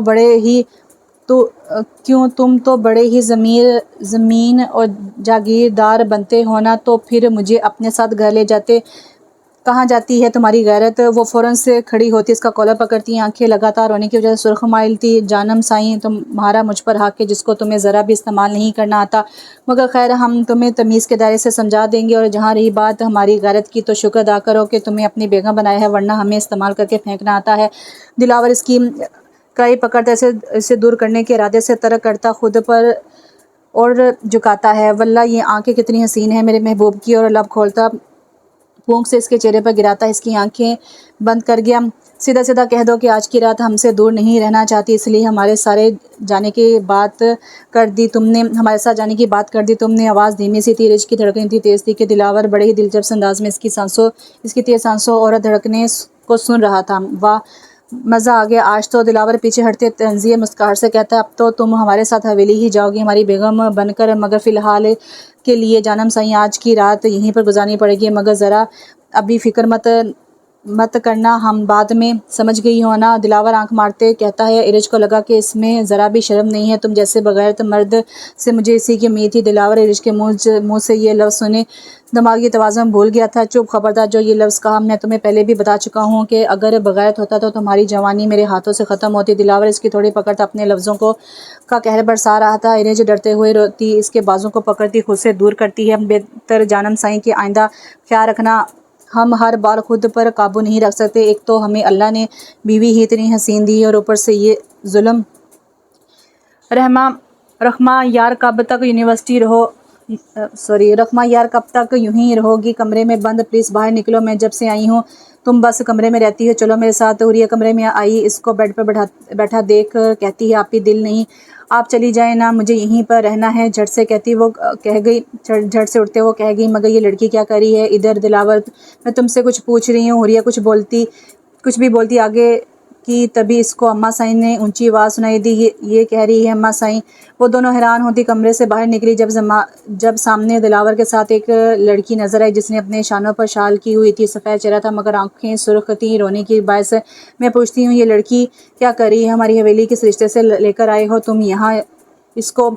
अम्मा साईं, ये मेरी बीवी है, मैंने इसे निकाह कर लिया है। आपसे कहा था ना कि सिर्फ इरज से ही निकाह करूँगा। वो इरज की तरफ देखता हुआ सर झुकाए कामते वजह से इन सब की बातें भी सुन रही थी। ओ अच्छा, तो ये है वो लड़की जिसके पीछे तुम हमारी हवेली की गैरत को बेच आए हो। अब तो निकाह भी कर लिया है तुमने। अम्मा साईं आगे आती इरज को आंखें छोटी करते देखती है। अम्मा साईं, हमारी बेगम है, आपको जो कहना है वो हमें कहें, मगर हम अपनी जानम के बारे में एक लफ्ज़ भी नहीं सुनेंगे। वाह बेटा वाह, अभी निकाह करके आए हो और अभी इसको इसके पल्लू के साथ लगे मुझे बातें सुना रहे हो। क्या सोच कर तुमने ये निकाह किया? मुझे तो समझ नहीं आती, मेरी औलाद इतनी मुँह ज़ोर कैसे हुई है?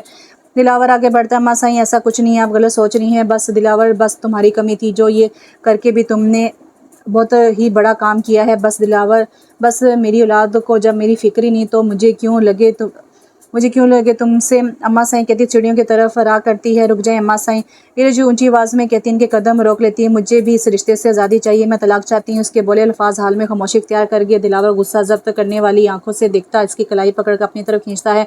जानम ऐसे नहीं कहते, अभी तो हमारा निकाह हुआ है, इसलिए चुप। अब ऐसी बातें की तो आंखों से खा जाने नजरें थी जो इरज की स्याह आंखों में देखता इसको डरा रहा था कि तभी अम्मा साईं एक तरफा तंजिया मुस्कुराहट लाती दोबारा से नीचे आती है। देखिए अम्मा साईं, मुझे इस घर में रहने और आपके बेटे में कोई दिलचस्पी नहीं है, इसलिए मुझे तलाक चाहिए। अभी इरज ये सब जानबूझकर कर रही थी कि दिलावर के लिए मुश्किलात पैदा कर सके, मगर वो भी दिलावर साईं था, फिर भला अपनी जानम को कैसे ना काबू करता। मैंने कहा चुप, खबरदार, जो एक लफ्ज़ भी कहा वरना तुम्हारी ज़ुबान काट दूंगा। तुम्हारे साथ निकाह किया है, ये कोई गुड्डा गुड्डी का खेल नहीं जो तलाक चाहिए। छोड़ो मुझे, तुम सब बगैर तो यहाँ पर सब। इरज ने बदलिहाजी से बोली थी। अम्मा साईं का तो मानो मीटर ही हाई हो गया था। साम सी लड़की के मुंह से ये अल्फाज सुन चटाक इरज तेज़ी दिखाती अपना बाजू आज़ाद करवाती कि तभी अम्मा साईं इसके पास आती, एक ज़ोरदार थप्पड़ सीध करती है। कुछ पल के लिए सबके मुंह बंद हो गए थे, आंखें हैरानकुन थी कि ये क्या हुआ है। थप्पड़ इरज को नहीं बल्कि दिलावर को लगा था, क्योंकि वो इरज के सामने आता इसका थप्पड़ भी खा गया था। अम्मा साईं चूंगी थी, और क्यों ना चूंगती, ये जो काम कर गई थी। दिलावर की नज़र एक पल के लिए ज़मीन पर झुकी थी, दूसरी तरफ इरज चंद कदम पीछे होती डर गई। ये सब पता नहीं क्या हो गया। बहुत अच्छा हुआ जो तुमने अपनी बीवी का थप्पड़ खाया, अब तुम्हें भी अकल आएगी कि जब बीवी की ज़ुबान काबू से बाहर हो तो इसका ज़ाला शोहर को उठाना पड़ता है। दिलावर ने आंखें उठाते सिर्फ इरज की तरफ देखा था।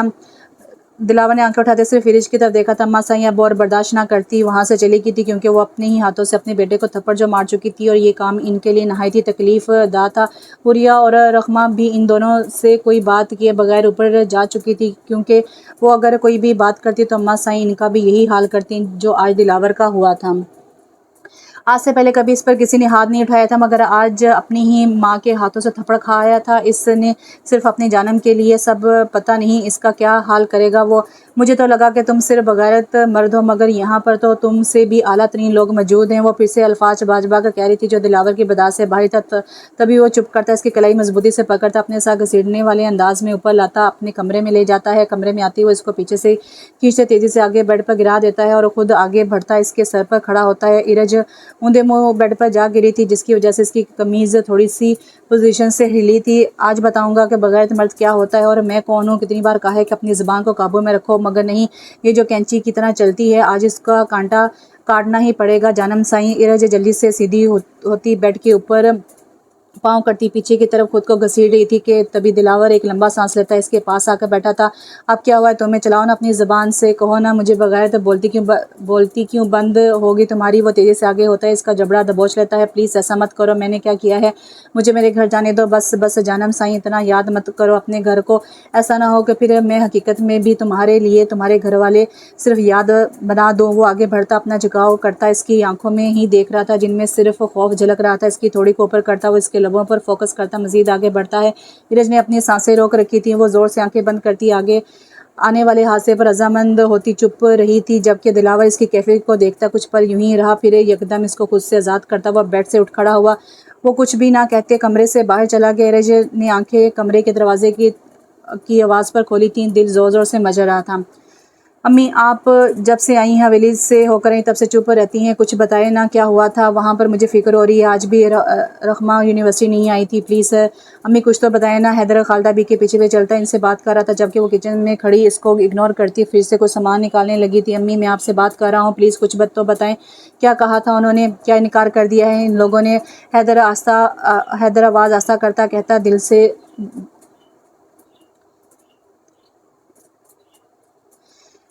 हैदर आवाज़ आस्ता करता हुआ घबरा रहा था। हाँ, इनकार कर दिया है इन लोगों ने, ये कहकर कि अपने बेटे को लड़कियों को की तमीज़ करना सिखा। पहले क्या ज़रूरत थी ये हरकत करने की? अब वो कभी भी रखमा का तुमसे रिश्ता नहीं करेंगे। न जाने आजकल के नौजवान नस्लों को ये सब करते शर्म नहीं आती। खालदा बी के मुँह से अल्फाज सुनकर हैदर का चेहरा शर्म से झुक गया था। अम्मी देखें, अब बस मुझे बता दें कि इन लोगों ने रिश्ते से क्यों इनकार किया है, आखिर क्यों? खालदा बी कुर्सी पर आकर बैठती है कि तभी हैदर इनको कंधों से पकड़ता नहायती एहतराम से कहता है, अम्मी प्लीज़ छोड़ो मुझे तो शर्म आ रही है कि तुमने ये हरकत की है। कि तुम्हारी कोई बहन होती तो क्या तुम्हारी बर्दाश्त से बाहर होता कि कोई भी लड़का इसके साथ यूँ करता जो तुमने किसी की बहन के साथ किया है? बताओ ना।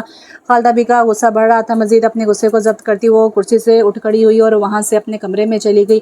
हैदर वहीं इनको जाते देखता परेशान सा हो गया। अरे यार, मेरी बात तो सुन लो। तुम्हें पता है आज रखमा क्यों नहीं आई? यार, वो मुझसे बात भी नहीं कर पा रही, पता नहीं ऐसा क्यों है। क्या तुम्हारी बात नहीं होती इससे? अगर होती है तो इसको ये कहना कि हैदर ने तुमसे बात करनी है, प्लीज़।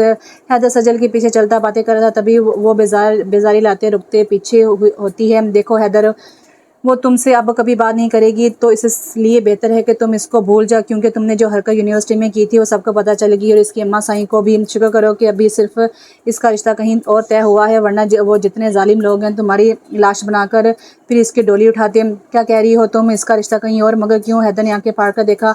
हाँ, ऐसा ही है, इसका रिश्ता अम्मा साईं ने कहीं और कर दिया और चंद दिन बाद इसका निकाह करवा कर कहीं भी रुखसत कर देगी, इसलिए तुम इसको भूल जाओ और मुश्किलात मत बनाओ इसके लिए। आगे ही इसकी फैमिली बहुत जालिम है।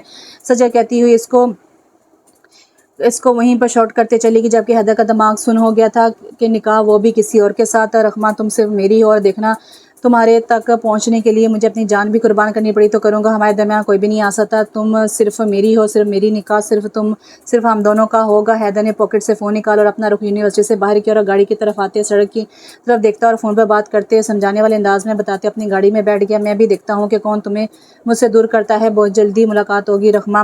रात के 1 बज रहे थे जब सब अपने अपने कमरों में मौजूद सो रहे थे, मगर इस हवेली में अभी भी 2 शख्सियत के पास से भी नींद ना गुजरी थी। एक तरफ रखमा तो दूसरी तरफ एरिश थी। दिलावर के जाने के बाद वो कमरे से बाहर बिल्कुल भी नहीं निकली थी। इसने कहा रात से कुछ नहीं खाया था और वो बाहर जाकर इनसे मांग भी नहीं सकती थी। एक तो मुंह जोर ज़बान जो चला चुकी थी, अब कौन होता जो इससे खाना खाने का पूछता। वो फिर भी भूखे पेट सोने की कोशिश करती, मगर जैसे तैसे इसकी आंख लग गई। रकमा भी कमरे में मौजूद सिर्फ हैदर के बारे में सोच रही थी। वही अमल इसको बार बार याद आ रहा था। एक तो गुस्सा और ऊपर से दिल कर रहा था कि खुद को ही जान से मार दे। ऐसी ज़िंदगी से जीना ऐसी ज़िंदगी से वो जीना नहीं चाहती थी जिसमें एक लड़के के किरदार पर तोहमत लगा दी जाए। सबसे बड़ी बात कि अपने ही ऐसा समझे, बेड से टेक लगाए आंखों को बंद करती, सोने की कोशिश करती। जब आंखों में नींद आलूद होने लगी तो जड़ से किसी की मौजूदगी को महसूस करती उसने आंखें खोली और बस ये आंखें एक बटन की शक्ल ले गई, क्योंकि जो मुकाबले खड़ी शख्सियत थी वो इसकी सोचों से भी बाहर थी। तो तुम क्या कर रहे हो यहाँ पर? वो जड़ से उठी, कमरे के इर्द गिर्द नज़र घुमाती, जबकि वो शख्स इसके पास आता, अपने एक हाथ इसके लबों पर रखता चुप करवा देता है। चलो मेरे साथ, मैं तुम्हें अपने साथ ले जाने आया हूँ, चलो। हैदर ने रखमा के करीब होते सरगोशीनुमा कहा आवाज़ में कहा। वो आराम से हाथ पीछे करता है कि तभी रखमा चीखने की कोशिश करती, कुछ बोलना चाहती थी, मगर हैदर फिर से इसके लबों पर हाथ रखता इसको चुप करवा गया। मैंने कहा ना चुप, कोई शोर नहीं होगा यहाँ पर, मैं भी देखता हूँ कि तुम्हारा कहीं और रिश्ता कैसे होता है। मुझे उसके हाथों पर हाथ मारती खुद से दूर करने की जद्दोजहद शुरू करती है। अगर शोर नहीं करोगी तो ठीक है, मैं हाथ उठाता हूँ। वो आंखों से समझाते हाथ पीछे करता है। रखमा लंबा सांस लेती, कुछ कहने की कोशिश करती है। तुम पागल हो गए हो क्या? ये क्या हरकत थी रखमा? मुझे इस वक्त बस तुम्हें यहाँ से ले जाना है और हम फिर निकाह कर लेंगे। मुझे पता है कि तुम्हें ये बहुत हर्ट करेगा, मगर मैं बहुत खुश रखूँगा तुम्हें। Believe me. हैदर गुस्ताखी से भरता अपनी बातों से कुर्बत करीब आ रहा था, जो रखमा की बर्दाश्त से बाहर था। तभी वो इसके गाल पर एक थप्पड़ सीध करती है, इसको चुप करवाती है। कुछ पल के लिए दोनों के दरमियान खामोशी काबज़ हो गई। आंखें उठाता हुआ एक पल भी ज़ाय किए बगैर रखमा की कलाई पकड़ता है, इसको बेड से खड़ा करता है और अपने सीने पर झुकाता है। मुझे मालूम है मैंने बहुत हर्ट किया, मगर मेरा यकीन करो, मैं बहुत शर्मिंदा हूँ, बहुत चाहता हूँ तुम्हें। तुम कैसे किसी और के साथ निकाह का सोच भी सकती हो? देखो इन आंखों में क्या सिर्फ तुम्हारे लिए मोहब्बत नहीं है? रखमा के दोनों हाथ हैदर के सीने पर थे, जबकि झुकाव चेहरे पर था, और मोहब्बत में घायल आंखों से देख रहा था। छोड़ो छोड़ो, मुझे नहीं करना, मुझे तुम्हारे साथ निकाह। मैं अपनी अम्मा साईं और इस हवेली के साथ बगावत नहीं कर सकती। ठीक है, फिर मैं भी अपनी मोहब्बत में बगावत नहीं कर सकता। होना तो तुम्हें मुझे ही है, फिर चाहे जितनी इल्तिजा कर लो। I am sorry Rakhma. Haider अपनी बात मुकम्मल होने पर हाथ में मौजूद टिश्यू उसके चेहरे पर रखता है, इसकी आंखों को बंद कर गया। रखमा भी अपने कदमों पर लड़खड़ा खड़ा ना रह सकी थी, और वह गिरने ही वाली थी कि हैदर ने कमर में हाथ डालकर इसको अपने सीने पर झुका लिया और आंखें नीचे करता इसके चेहरे की तरफ देखता है, जो इस वक्त बेहद हसीन लग रही थी। तभी वो मोहब्बत से देखता है, इसके माथे पर बोसा देता है।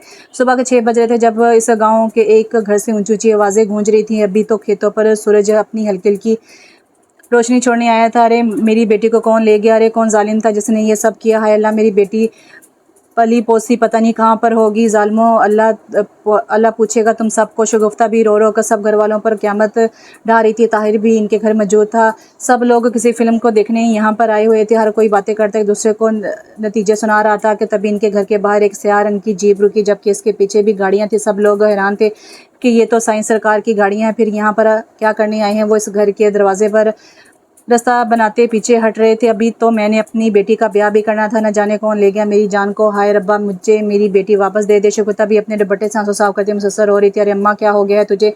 ठीक है, तेरी बेटी और हमारे घर पर हमारी बेगम की हैसियत से रह रही है, इसलिए अब हमको थोड़ी बद्दुआएं देख के क्या पता कबूल होकर हमारी जानम को दर्द हो, जो हम चाहते नहीं। अपने दामाद को प्यार से दुआएं दिया कर। अब तो हमारा इस घर के साथ बहुत ही गहरा ताल्लुक बन गया है। दिलावर सफ़ेद लिबास में मलबूस शानों पर अचरक ओढ़े हमेशा की तरह मूँछों को बल देता अंदर दाखिल होता है। शगुफ्ता भी इसकी बातें सुने कैसी बेजान की तरह इसके पास आती, पाँव में गिर पड़ती है। ताहिर की जान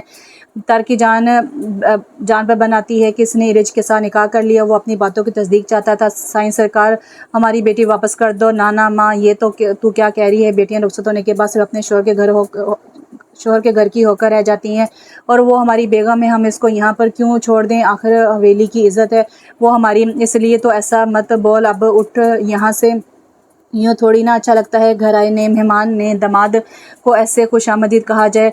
और तुम सब लोग यहाँ पर क्या कर रहे हो? जाओ यहाँ से, घर में अभी रोटियाँ तोड़ी नहीं होंगी कि यहाँ पर मुंह उठा के आगे हो सबके सब। दिलावर गुस्सा करते इन सब की तरफ देखता, कहते कि तभी ताहिर आगे आता है, इसका कॉलर पकड़ लेता है बगैर किसी खौफ के। सब लोग हैरान थे, कमीने कहाँ है मेरी इरज? बता, मुझे तो पहले दिन से ही शक था कि तू ऐसा ही होगा, तूने ही अगवा किया है हमारी इरज को। ताहिर की गुस्ताखी दिलावर को गुस्सा दिला गई थी और ज़मीन आसमान एक कर गई थी। वो अपने मजबूत हाथों से इसके हाथों को दूर करता अपना कॉलर को झाड़ता है। तभी सब लोग ये मंजर देखते हुए अपने मुंह खोल लेते हैं, क्योंकि दिलावर ने इसके चेहरे पर तीन तीन मरतबा थप्पड़ सीध किए थे। पहले 2 थप्पड़ से होश में खड़े खाए थे, मगर अगला तीसरा इसको ज़मीन पर गिरा गया था।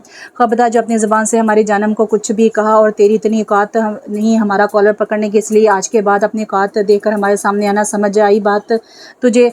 वो धाड़ते हुए बोल रहा था। अब सभी गांव के लोग चुप होते वहाँ से जाने के लिए, क्योंकि साईं सरकार ने इसका जो हाल किया था, अगर कोई भी वहाँ पर रहता तो इसके साथ भी यही होता। और बंद करो ये रोना धोना। अम्मा खुश हो कि तेरी बेटी का नसीब हमारे साथ जुड़ा है, ना कि इस ताहिर के साथ। अगर तुझे पता चल जाए कि जितना ये शरीफ है गाँव से बाहर, तो तू कभी भी इसका रिश्ता ना करती इर्द से, और इस बारे में सोचती तक ना। मैं बस यहाँ पर यही बताने आया हूँ कि वो अब मेरी इज्जत है, इसलिए अब तमाशा मत बनाना, वरना तुम जानती हो अम्मा कि साईं सरकार क्या कुछ कर सकता है। बेहतर है अब मैं चलता हूँ।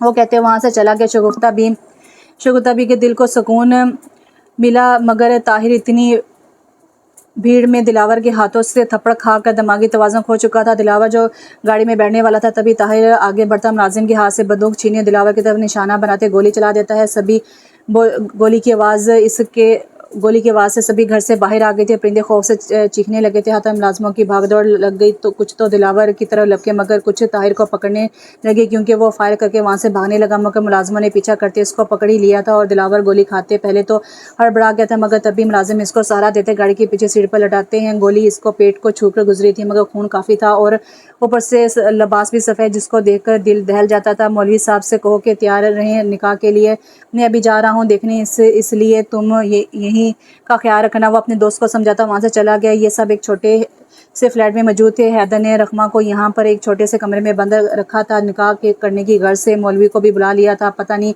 रखमा का क्या रिएक्शन होगा। आगे से वो कमरे में आते ही सामने रखमा को पाता है, जिसे कुर्सी के साथ बांधा गया था, मगर सिर्फ कलाई को।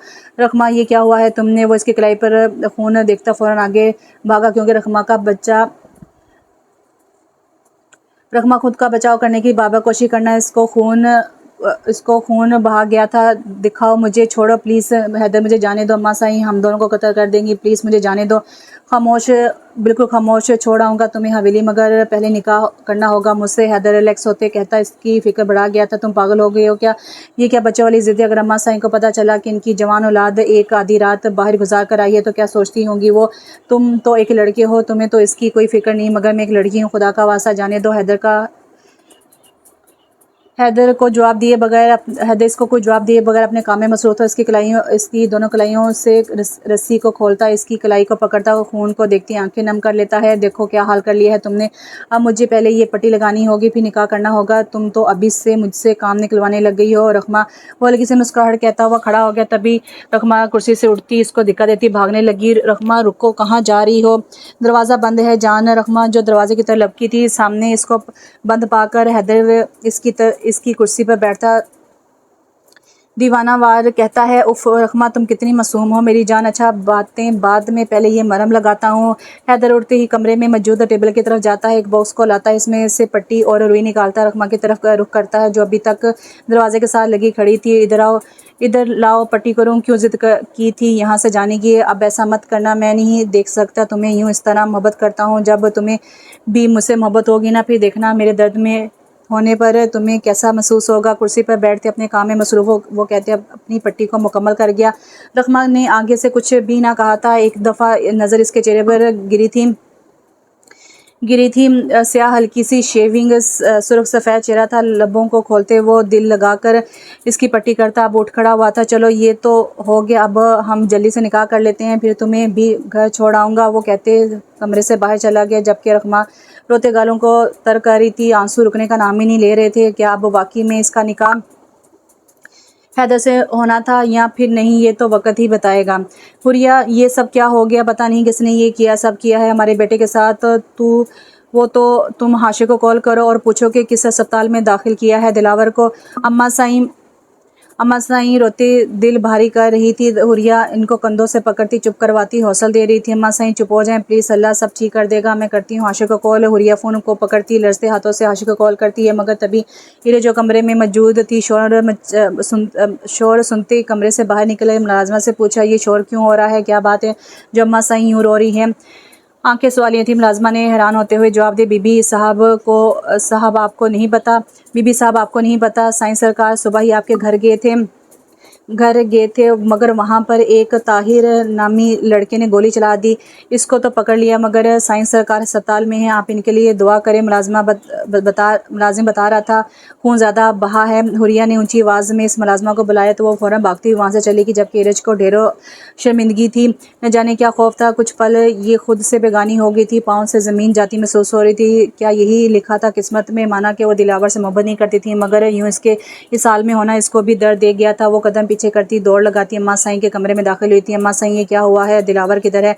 हुरिया, इसको कहो कि यहाँ से चली जाए, हम इसकी शक्ल बर्दाश्त नहीं कर सकते। अम्मा साईं का गुस्सा भी ताज़ा था, जो यूँ कहती इरज की आंखों से आंसू रवां कर गई थी। इरज, तुम प्लीज़ अभी जाओ यहाँ से, बस दुआ करो दिलावर को कुछ ना हुआ हो, मगर मुझे इसके पास जाना है, प्लीज़ मुझे ले जाओ, खबरदार जो ये लड़की वहाँ पर गई। अम्मा साईं उठती इसके पास आती इसकी कलाई पकड़ती कमरे से बाहर घसीटती है। क्या कहा था तूने किस हवेली में बगैर लोग रहते हैं? तो सुन ले, अब तू भी यहाँ पर रहेगी और तुझे यहाँ से कोई भी नहीं निकालेगा। सुन लो सब मुलाजिम, इसको कमरे से अगर मैंने बाहर देख लिया तो सब अपनी जान छुपा लेना, मुझसे टांगे तोड़ दूंगी। अम्मा साईं कहती इरज को कमरे में बंद करती वहाँ से चलेगी। वो हुरिया को साथ लेती हवेली से बाहर जाने लगी थी कि सामने हाशिर दिलावर आते नजर आए। हाशिर ने इसको सहारा दिया था। अम्मा साईं हैरान थी कि यहाँ पर कैसे आ गया, मगर इस वक्त हैरानगी से ज़्यादा फिक्र का हक था। दिलावर, ये क्या हुआ तुम्हें? कुछ नहीं अम्मा साईं, बस थोड़ा बहुत खून बह गया था गोली की वजह से, मगर अब ठीक हूँ। इरज किधर है? इस वक्त भी डीठ बने हो कि इरज किधर है? चलो मेरे साथ, तुम्हें अस्पताल लेकर जाऊँ, यूँ घर पर रहना ठीक नहीं है। उफ अम्मा साईं, मैं अभी आ रहा हूँ अस्पताल से, अब जाकर क्या करूँगा? वो भी देखकर कहेंगे कि ये फिर आ गया है, मुझे अब बस अपने कमरे में आराम करना है। इरज से कहेंगे कुछ बनाकर खिला दे, बल्कि रहने दे, मैं खुद ही कह लूँगा, अब चलता हूँ। दिलावर ने हाशिर का सहारा छोड़कर कहा। तभी हाशिर ने इसको बाजू से पकड़ा। यार देख तो ले, कितनी चोट लगी है तुझे? अम्मा साईं ठीक कह रही हैं कि अस्पताल चलते हैं। हाय छोड़ यार, समझा कर, अपनी बेगम को इतना बड़ा दुख नहीं देना चाहता, एक रात का इसलिए नहीं जा सकता। दिलावर आंखें मारते कहता। हाशिर को भी हंसा गया। वो आस्ता सा कदम रखता हाल में दाखिल होता अपने कमरे की तरफ जाता है, मगर तभी इसका किसी की सिसकियों की आवाज़ आई। इसने पीछे मुड़कर देखा, कोई खड़ा तो नहीं, मगर वहाँ पर कोई नहीं था। इसने कमरे को अनलॉक किया, क्योंकि अम्मा साईं ने इरज को इसी कमरे में बंद कर रखा था। पहले तो वो हैरान हुआ कि लॉक किसने किया कमरा, मगर फिर तभी सिसकियों को सोचता अंदर दाखिल हुआ तो सामने इरज बेड के कॉर्नर पर बैठी रो रही थी। आप आ गए हैं, वो दिलावर को देती फ़ौरन इसे आगे बढ़ती, परेशान होते इसके करीब तर हो रही थी। इसको ये भी होश ना रहा कि ऐसा करना वो पसंद ना करती थी। क्यों रो रही थी तुम जानम? देखो तुम्हारे ताहिर ने गोली मारी है मुझे, वो हम दोनों को एक साथ नहीं देख सकता। अब मैं क्या करूं, क्योंकि मैं तुम्हें नहीं छोड़ सकता। दिलावर लबों पर हंसी दबाता बेड पर बैठा था। बहुत जोर की लगी है तुम्हें, तो कोई फिक्र ही नहीं है अपने शोहर की। देखो सारे कपड़ों पर खून लग गया है तुम्हारे मासूम शोहर का। दिलावर एक नज़र लिबास पर डालता उठ खड़ा हुआ, क्योंकि अब कपड़े बदलने का इरादा रखता था। बैठे रहें, मैं लाती हूँ कपड़े। हाँ सच में? दिलावर आंखें बड़ी करता इरज का सर झुका गया। फिर एक काम करना, बदल भी खुद देना यार, हिला भी नहीं जा रहा। दिलावर की बात पर इरज ने नज़रें उठाए देखा। जानम ऐसे क्यों देख रही हो? अगर मुझे पता होता तो अस्पताल में ही कपड़े बदलवा लेता, मगर क्या करूं, वहाँ पर मेरी बेगम जो मौजूद ना थी। मगर खैर कोई बात नहीं, अब तो है ना। दिलावर थोड़ा सा बेड के ऊपर होकर बैठता, अपनी कमीज़ के ऊपर वाले बटन खोलता, फिर बाजुओं से बटन खोलता, इसको कोने से ऊपर करता। अब इरज की तरफ देखता है, वो कब आगे कुछ करेगी। मैं किसी मुलाजिम को भेजती हूँ, इरज कहती मुड़ी थी। तभी दिलावर एकदम उठते इसकी कलाई पकड़ता, इसे अपनी तरफ खींचता, मगर यूं उठने की वजह से दर्द महसूस हुआ था, जिसके बाद इसकी आंखें खूनी इनकलाब लाई थी। रुक जाओ, मैं खुद बदल लूँगा कपड़े, तुम्हें कहीं जाने की ज़रूरत नहीं है। हाँ एक काम कर दो, कल से कुछ नहीं खाया मेरे और अपने लिए कुछ अच्छा सा खाना बना लो, ताकि जब मैं बात से बाहर आऊँ तो खाना तैयार हो। मुझे पता है तुमने कल से कुछ नहीं खाया, इसलिए किसी मुलाजमा से कहो, ऐसा ना हो कि तुम्हें कुछ हो जाए। दिलावर की आंखें सिर्फ इरज के चेहरे पर थी। दीवानावार देखता वो इसकी नज़रें भी खुद पर जमा गया था। इरज भी बस इसकी तरफ देखती आंखें नम कर गई थी। कैसे इसको पता इसने खाना नहीं खाया, और ऊपर से इसने भी नहीं खाया था। वो आंखों में सवालियाँ बनाता कुछ पूछता है, ऐसे क्या देख रही हो? कहीं प्यार व्यार तो नहीं हो गया मुझसे? वैसे मुझे कोई मसला नहीं, अगर तुम अभी मुझसे मोहब्बत वसूल करना चाहती हो तो मैं तैयार हूँ। इस हालत में भी दिलावर शानों से पकड़ता अपने करीब करता, इसका इसका दिल धड़का रहा था, तभी वो आंखें चुराती जैसे तैसे करती वहां से बाहर निकल गई थी। दिलावर भी एक जोरदार कहकर लगाता कपड़े बदलने की गर्ज से बात में घुस जाता है। ये रकमा किधर है? सुबह से नहीं देखा इसको, जाओ इसे कहो कि आज तैयार हो जाए, रिश्ता देखने आ रहे हैं। हुरिया से कहती है। अम्मा साईं बेड पर बैठी मुलाजमा को समझा रही थी खाने के मुतालिक। अम्मा साईं, मैंने रकमा बीबी को सुबह नहीं देखा, पता नहीं किधर है वो। मुलाजमा जो काम के मुतालिक समझ रही थी फ़ौरन बोली, क्या मतलब तुम्हारा? कहाँ पर है वो लड़की? अम्मा साईं कहती उठी थी, मुझे नहीं पता अम्मा साईं वो किधर है, मगर हमने सारा कमरा ढूंढ लिया है, वो कहीं नहीं मिली। क्या बकवास कर रही हो पागल लड़की, जाओ देखो किधर है वो। अम्मा साईं, मेरा यकीन करे वो अपने कमरे में मौजूद नहीं है, मुझे तो लगता है वो भाग गई है हवेली से। मुलाजमा ने बेलगाम बातें कर डाली। अम्मा साईं गिरती गिरती बची थी। मुलाजमा और हुरिया ने आगे बढ़ते इनको संभाला था। रकमा रकमा देखो मैं आ गया हूँ, अब जल्दी से साइन करो। हैदर कमरे में आते हाथ में पेपर्स थामे रकमा की तरफ जाता है। हैदर, मुझे घर छोड़ाओ प्लीज़। नहीं जान, ऐसे नहीं कर सकता मैं, मुझे ये सब करने पर तुम्हारी अम्मा साईं ने मजबूर किया है। अगर वो मेरे रिश्ते से इनकार ना करती तो आज तुम अपने घर पर होती, मगर वो कहते हैं ना जो होता है वो अच्छे के लिए होता है, इसलिए साइन करो। हैदर आगे बढ़ाता पेपर सामने करता है। रकमा ने कपकपाते हाथों से इनको थामा। मैं तुम्हें कभी माफ़ नहीं करूँगी हैदर, तुमने एक बेबस लड़की से अपनी अना में आकर ये निकाह किया है, तुम्हें इसकी सज़ा मिलेगी। उफ रकमा, तुम क्यों बोल रही हो? मैं तुम्हें चाहता हूँ इसलिए तो निकाह कर रहा हूँ। अच्छा छोड़ो ये सब, मैं तुम्हें मना लूँगा, मगर पहले साइन करो। हैदर ने पेन आगे करते कहा, जिसे रकमा ने चंद मिनट बाद पकड़ा। बहुत गुड, अच्छे से मालूम है तुम्हें कि साइन करे बगैर नहीं जा सकती तुम यहाँ से, इसलिए अब जल्दी से हम दोनों को एक कर दो। रकमा के कानों में बार बार अम्मा साईं के अल्फाज गूंज रहे थे, यानी नहीं कोई करता किसी की बेटी को अपनी बेटी कबूल, इसने कुछ किया होगा तभी तो रिश्ता लेकर आई है इसकी माँ। रकमा ने कपकपाते हाथों से इन पर अपनी मोहर लगा दी थी और ताउम्र के लिए हैदर की होकर रह गई थी, मगर साइन करने के बाद हाथों से पेन ज़मीन पर जा गिरा था। वो पेन को ज़मीन से उठाता रकमा के आगोश में रकमा को अपनी गोश में लेता है। हैदर कुछ भी ना कहते पेपर थामे वहाँ से चला गया, जबकि रकमा चीख चीख कर रो रही थी। इरज कमरे में आती खाने का ट्रे बेड पर रखती, इर्द गिर्द का चक्कर लगाती, हाथों को मसलती, वो बहुत परेशान लग रही थी। दिलावर बात का दरवाज़ा खोलता बाहर निकला था। क्या हुआ है तुम्हें? कुछ नहीं। वो क्या लगा रखी है तुमने? जानम इधर आओ, हमारे पास आकर बैठो। दिलावर बेड पर बैठते कहता है। इरज भी चंद फासले पर बैठती है। दिलावर बालों में तौलिया हिलाते इरज को अपनी आंखों की तपिश में ले लेता है। जानम क्या हुआ है तुम्हें? सब ठीक तो है ना? वो मैंने मुलाजमा से सुना है कि रकमा घर से भाग, मेरा मतलब है चली गई है। क्या क्या कह रही हो? वो किधर है? मुझे नहीं पता, भी मुलाजमा से सुना है। दिलावर फ़ौरन से उठा, वो कमरे से बाहर चला गया, मगर सीधा अम्मा साईं के कमरे में दाखिल हुआ। मैं क्या सुन रहा हूँ? अम्मा साईं, रकमा नहीं है हवेली में, किधर चली गई है वो? दिलावर ने आते सवाल पूछा, मगर इरज इसके पीछे ही मौजूद थी। बड़े साहब, आपको कुछ नहीं पता, अम्मा साईं ने इनका रिश्ता तय कर दिया था, इस वजह से वो यहाँ से चली गई हैं, मुलाजमा ने कहा। तो अम्मा साईं इसकी तरफ देखते बाहर जाने को कहा। क्या मतलब कि रिश्ता तय हो गया था इसका और मुझे कुछ बताया भी नहीं? आखिर क्यों? हाँ, तय तो किया था इसका रिश्ता, मगर वो कहते हैं ना कि अगर औलाद ही बेफैज़ हो तो ये दिन भी देखना पड़ता है। वो अपने आशिक के साथ भाग गई, अब तो हमारा मुंह काला कर गई है तेरी बहन। अम्मा साईं चुप कर जाएं, आपकी तबीयत बिगड़ जाएगी, चुप हो जाएं। दिलावर आगे जाता है, इनके पास बैठते हुए चुप करवाता है कि तभी हुरिया भागती हुई इसके कमरे में आई। सबकी बेख्तियार नजरें इस पर की, चेहरे से खुशी साफ झलक रही थी। अम्मा साईं, वो रकमा वापस आ गई है, देखे वो वापस आ गई है। अम्मा साईं, हुरिया की बातें अम्मा साईं का खून खोल गई थी। वो अब यहाँ पर वापस क्या करनी आई है? तभी वो गुस्से से उठती बाहर चली जाती है, मगर दिलावर भी उड़ता बाहर जाने लगता है कि ज़माना इरज पर आई है, आती जाने लगता है, क्योंकि बात इरज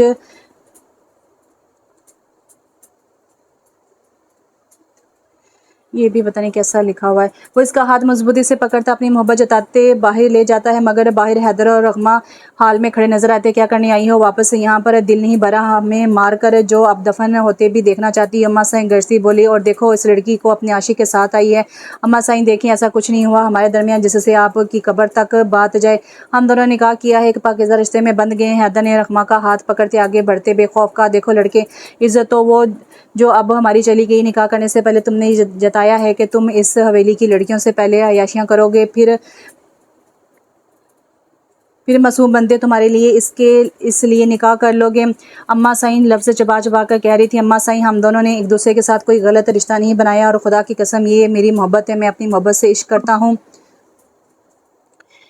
क्यों चुप है तू? रकमा, बता ना क्या कह रहा है ये लड़का? क्या तू नहीं करती थी इससे मोहब्बत? रकमा की नज़रें झुकी, देखे वो कहती है, प्लीज़ अम्मा साईं, मैं आपकी बेटी हूँ, मेरा यकीन करे, बेटी जैसी हो मगर बेटी नहीं। इनके बोले ये अल्फाज रकमा के दिल पर लगे थे। चली जाओ यहाँ से, जिसके साथ निकाह किया है अब इसको कहो कि तुम्हें ले जाए यहाँ से। अम्मा साईं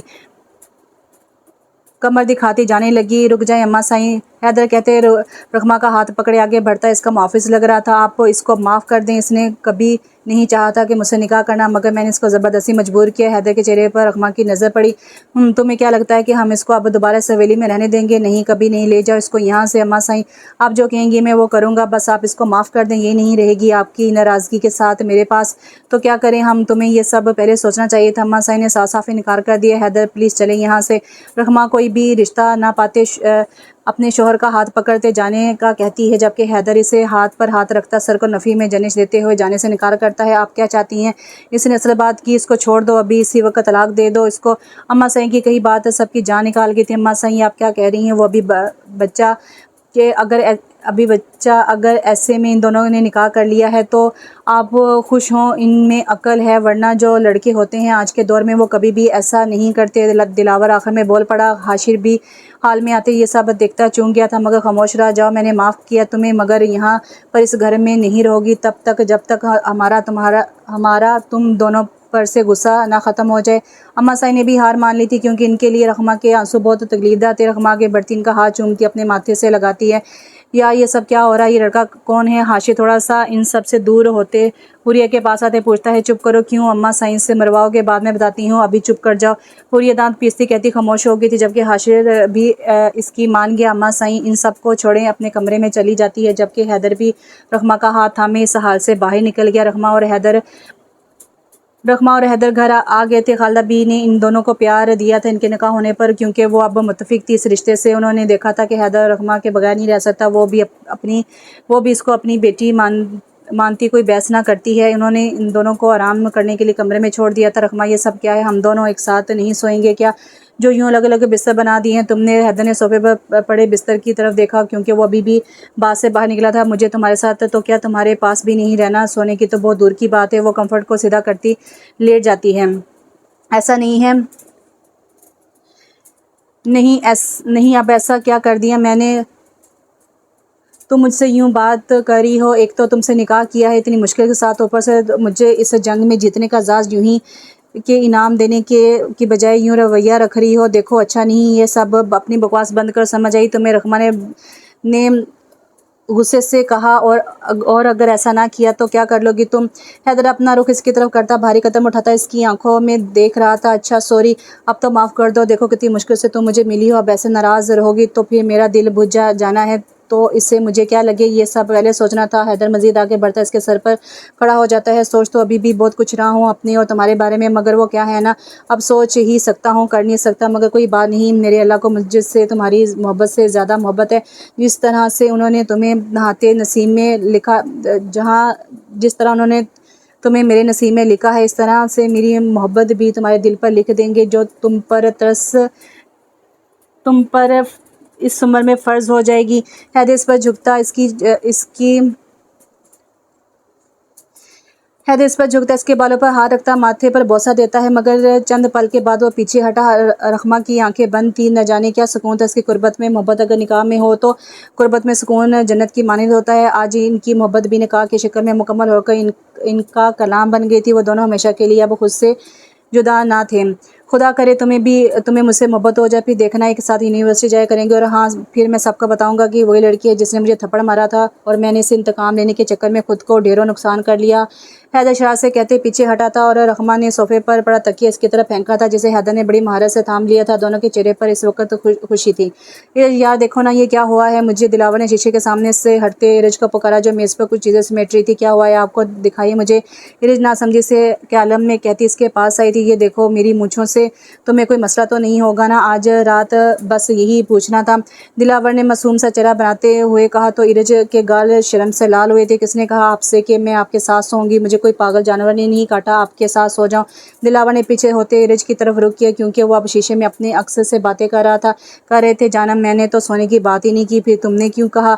वो मैं इरज नज़रें ज़मीन पर फेरती कहती है, क्योंकि वो आगे का अंदाज़ा लगाती कह चुकी थी। हाँ तुम कहो तो एक शरीफ औरत, अगर हम कहें तो बगैरत मर्द। वाह जानम साईं वाह। दिलावर इरज की थोड़ी को अपनी शहादत की उंगली से ऊपर करता कहता है, वैसे तुमने अच्छा नहीं किया था। दिलावर ने आधी बात की क्या? इरज ने पूछना चाहा। वही तुम्हारी वजह से दिलावर साईं ने पहली बार थप्पड़ खाया था और तुम्हारा हक बनता था कि एक छोटी सी मरहम लगा देती, मगर नहीं, तुम तो खुश हुई थी इस वक्त। एक तो दिलावर का इस एक तो दिलावर का इसको पूरा एक तो दिलावर के इसके पुराने अल्फाज याद दिलाना और ऊपर से थप्पड़, ये सभी इरज को शर्मिंदा करके थे। तभी वो बच्चों वाला चेहरा बनाते रोने लग जाती है, क्योंकि इसको रोने का ढंग बिल्कुल भी नहीं था। ओहो देखो जानम ऐसे नहीं करते, चुप बस चुप। दिलावर इसको अपने खसार में मिलता चुप करवाता है, इसकी कमर को सहना शुरू करता है। अच्छा अब चुप भी कर जाओ, क्यों मुझे अम्मा साइंस से को थप्पड़ खिलवाना चाहती हो? नहीं नहीं नहीं ऐसा तो नहीं है, इरज ने अटक अटक कर कहा। दिलावर अपने खसार में से लेकर मजबूती लाता इसके गिरदा हाथों का खसार बनाते अपने चेहरे में छुपा गया। रात के स्याह बादलों में वो दोनों एक दूसरे में खोए हुए थे। आप कहते क्यों नहीं अम्मा साइंस से कि आप मुझसे मोहब्बत करते हैं? हुरिया ने आज स्याह रंग का जोड़ा पहना हुआ था, वो सिर्फ हाशे की मर्जी का, मगर वो इस लिबास में काफ़ी हद तक प्यारी लग रही थी। इसने आज स्याह कमीज़ और शलवार, गोटे की कढ़ाई और नेट का दुपट्टा लिए नहायत ही हसीन परी लग रही थी। हाशे भी स्याह रंग के जोड़े में ही था। दोनों को देखकर सिर्फ एक होने का सबूत मिलता था। हुरिया ने हाशे की गोद में सर रखकर कहा तो हाशे ने चेहरा बालों से हटाते शरारत से देखा। तुम क्या चाहती हो कि दिलावर भाई की तरह मुझे भी अम्मा साइंस से थप्पड़ खाने को मिले? वो तो आप ही इरज से इश्क वाला इश्क करते हैं और तुम तो मुझसे बस लड़ती रहती हो। अच्छा नहीं होगा कि मुझे तुमसे भी कोई अच्छी लड़की मिल जाए? हाशे की बात पर हुरिया चूंकि थी। क्या मतलब आपका? आप मेरे लिए बस अम्मा साईं से चंद थप्पड़ नहीं खा सकते? तो ठीक है मैं भी जा रही हूँ, बैठे रही यहीं पर जालिम साईं। हुरिया की बात सुनता वो मुस्कुरा रहा था, मगर अब तो हुरिया इसकी गोद से सर उठाती वहाँ से भागने लगती है। हुरिया अपने शानों से भागने की वजह से दुपट्टा नीचे फिसला चुकी थी। तभी हाशी इसका पल्लू पकड़ता पीछे से रोकता है और वक़्त वहीं थम सा गया था। तो यहाँ पर ये नावल ख़त्म हुआ। नावल अच्छा था, लेकिन राइटर ने लिखने में बहुत ही अजीब-व-गरीब सी राइटिंग में लिखा हुआ था, लेकिन मैंने पूरी कोशिश की कि अच्छे तरीके से लिखा जाए, लेकिन इसको मज़ीद भी लिखा जा सकता था। वैसे तो वो दिलावर साईं भी उसके इरज से खुश हो गया था, राज़ी हो गया था, उधर से हैदर भी और रखमा भी और इधर से ये भी कपल, यानी कि कपल सारे जो है वो मुकम्मल हो गए थे। इसलिए राइटर ने समझा कि मज़ीद ना लिखूँ, मैं ख़त्म कर दूँ। उम्मीद करती हूँ आपको नावल पसंद आया होगा। नए नावल के साथ बहुत जल्द हाज़िर होती हूँ, तब तक के लिए दुआ में याद रखिए। अल्लाह हाफ़िज़।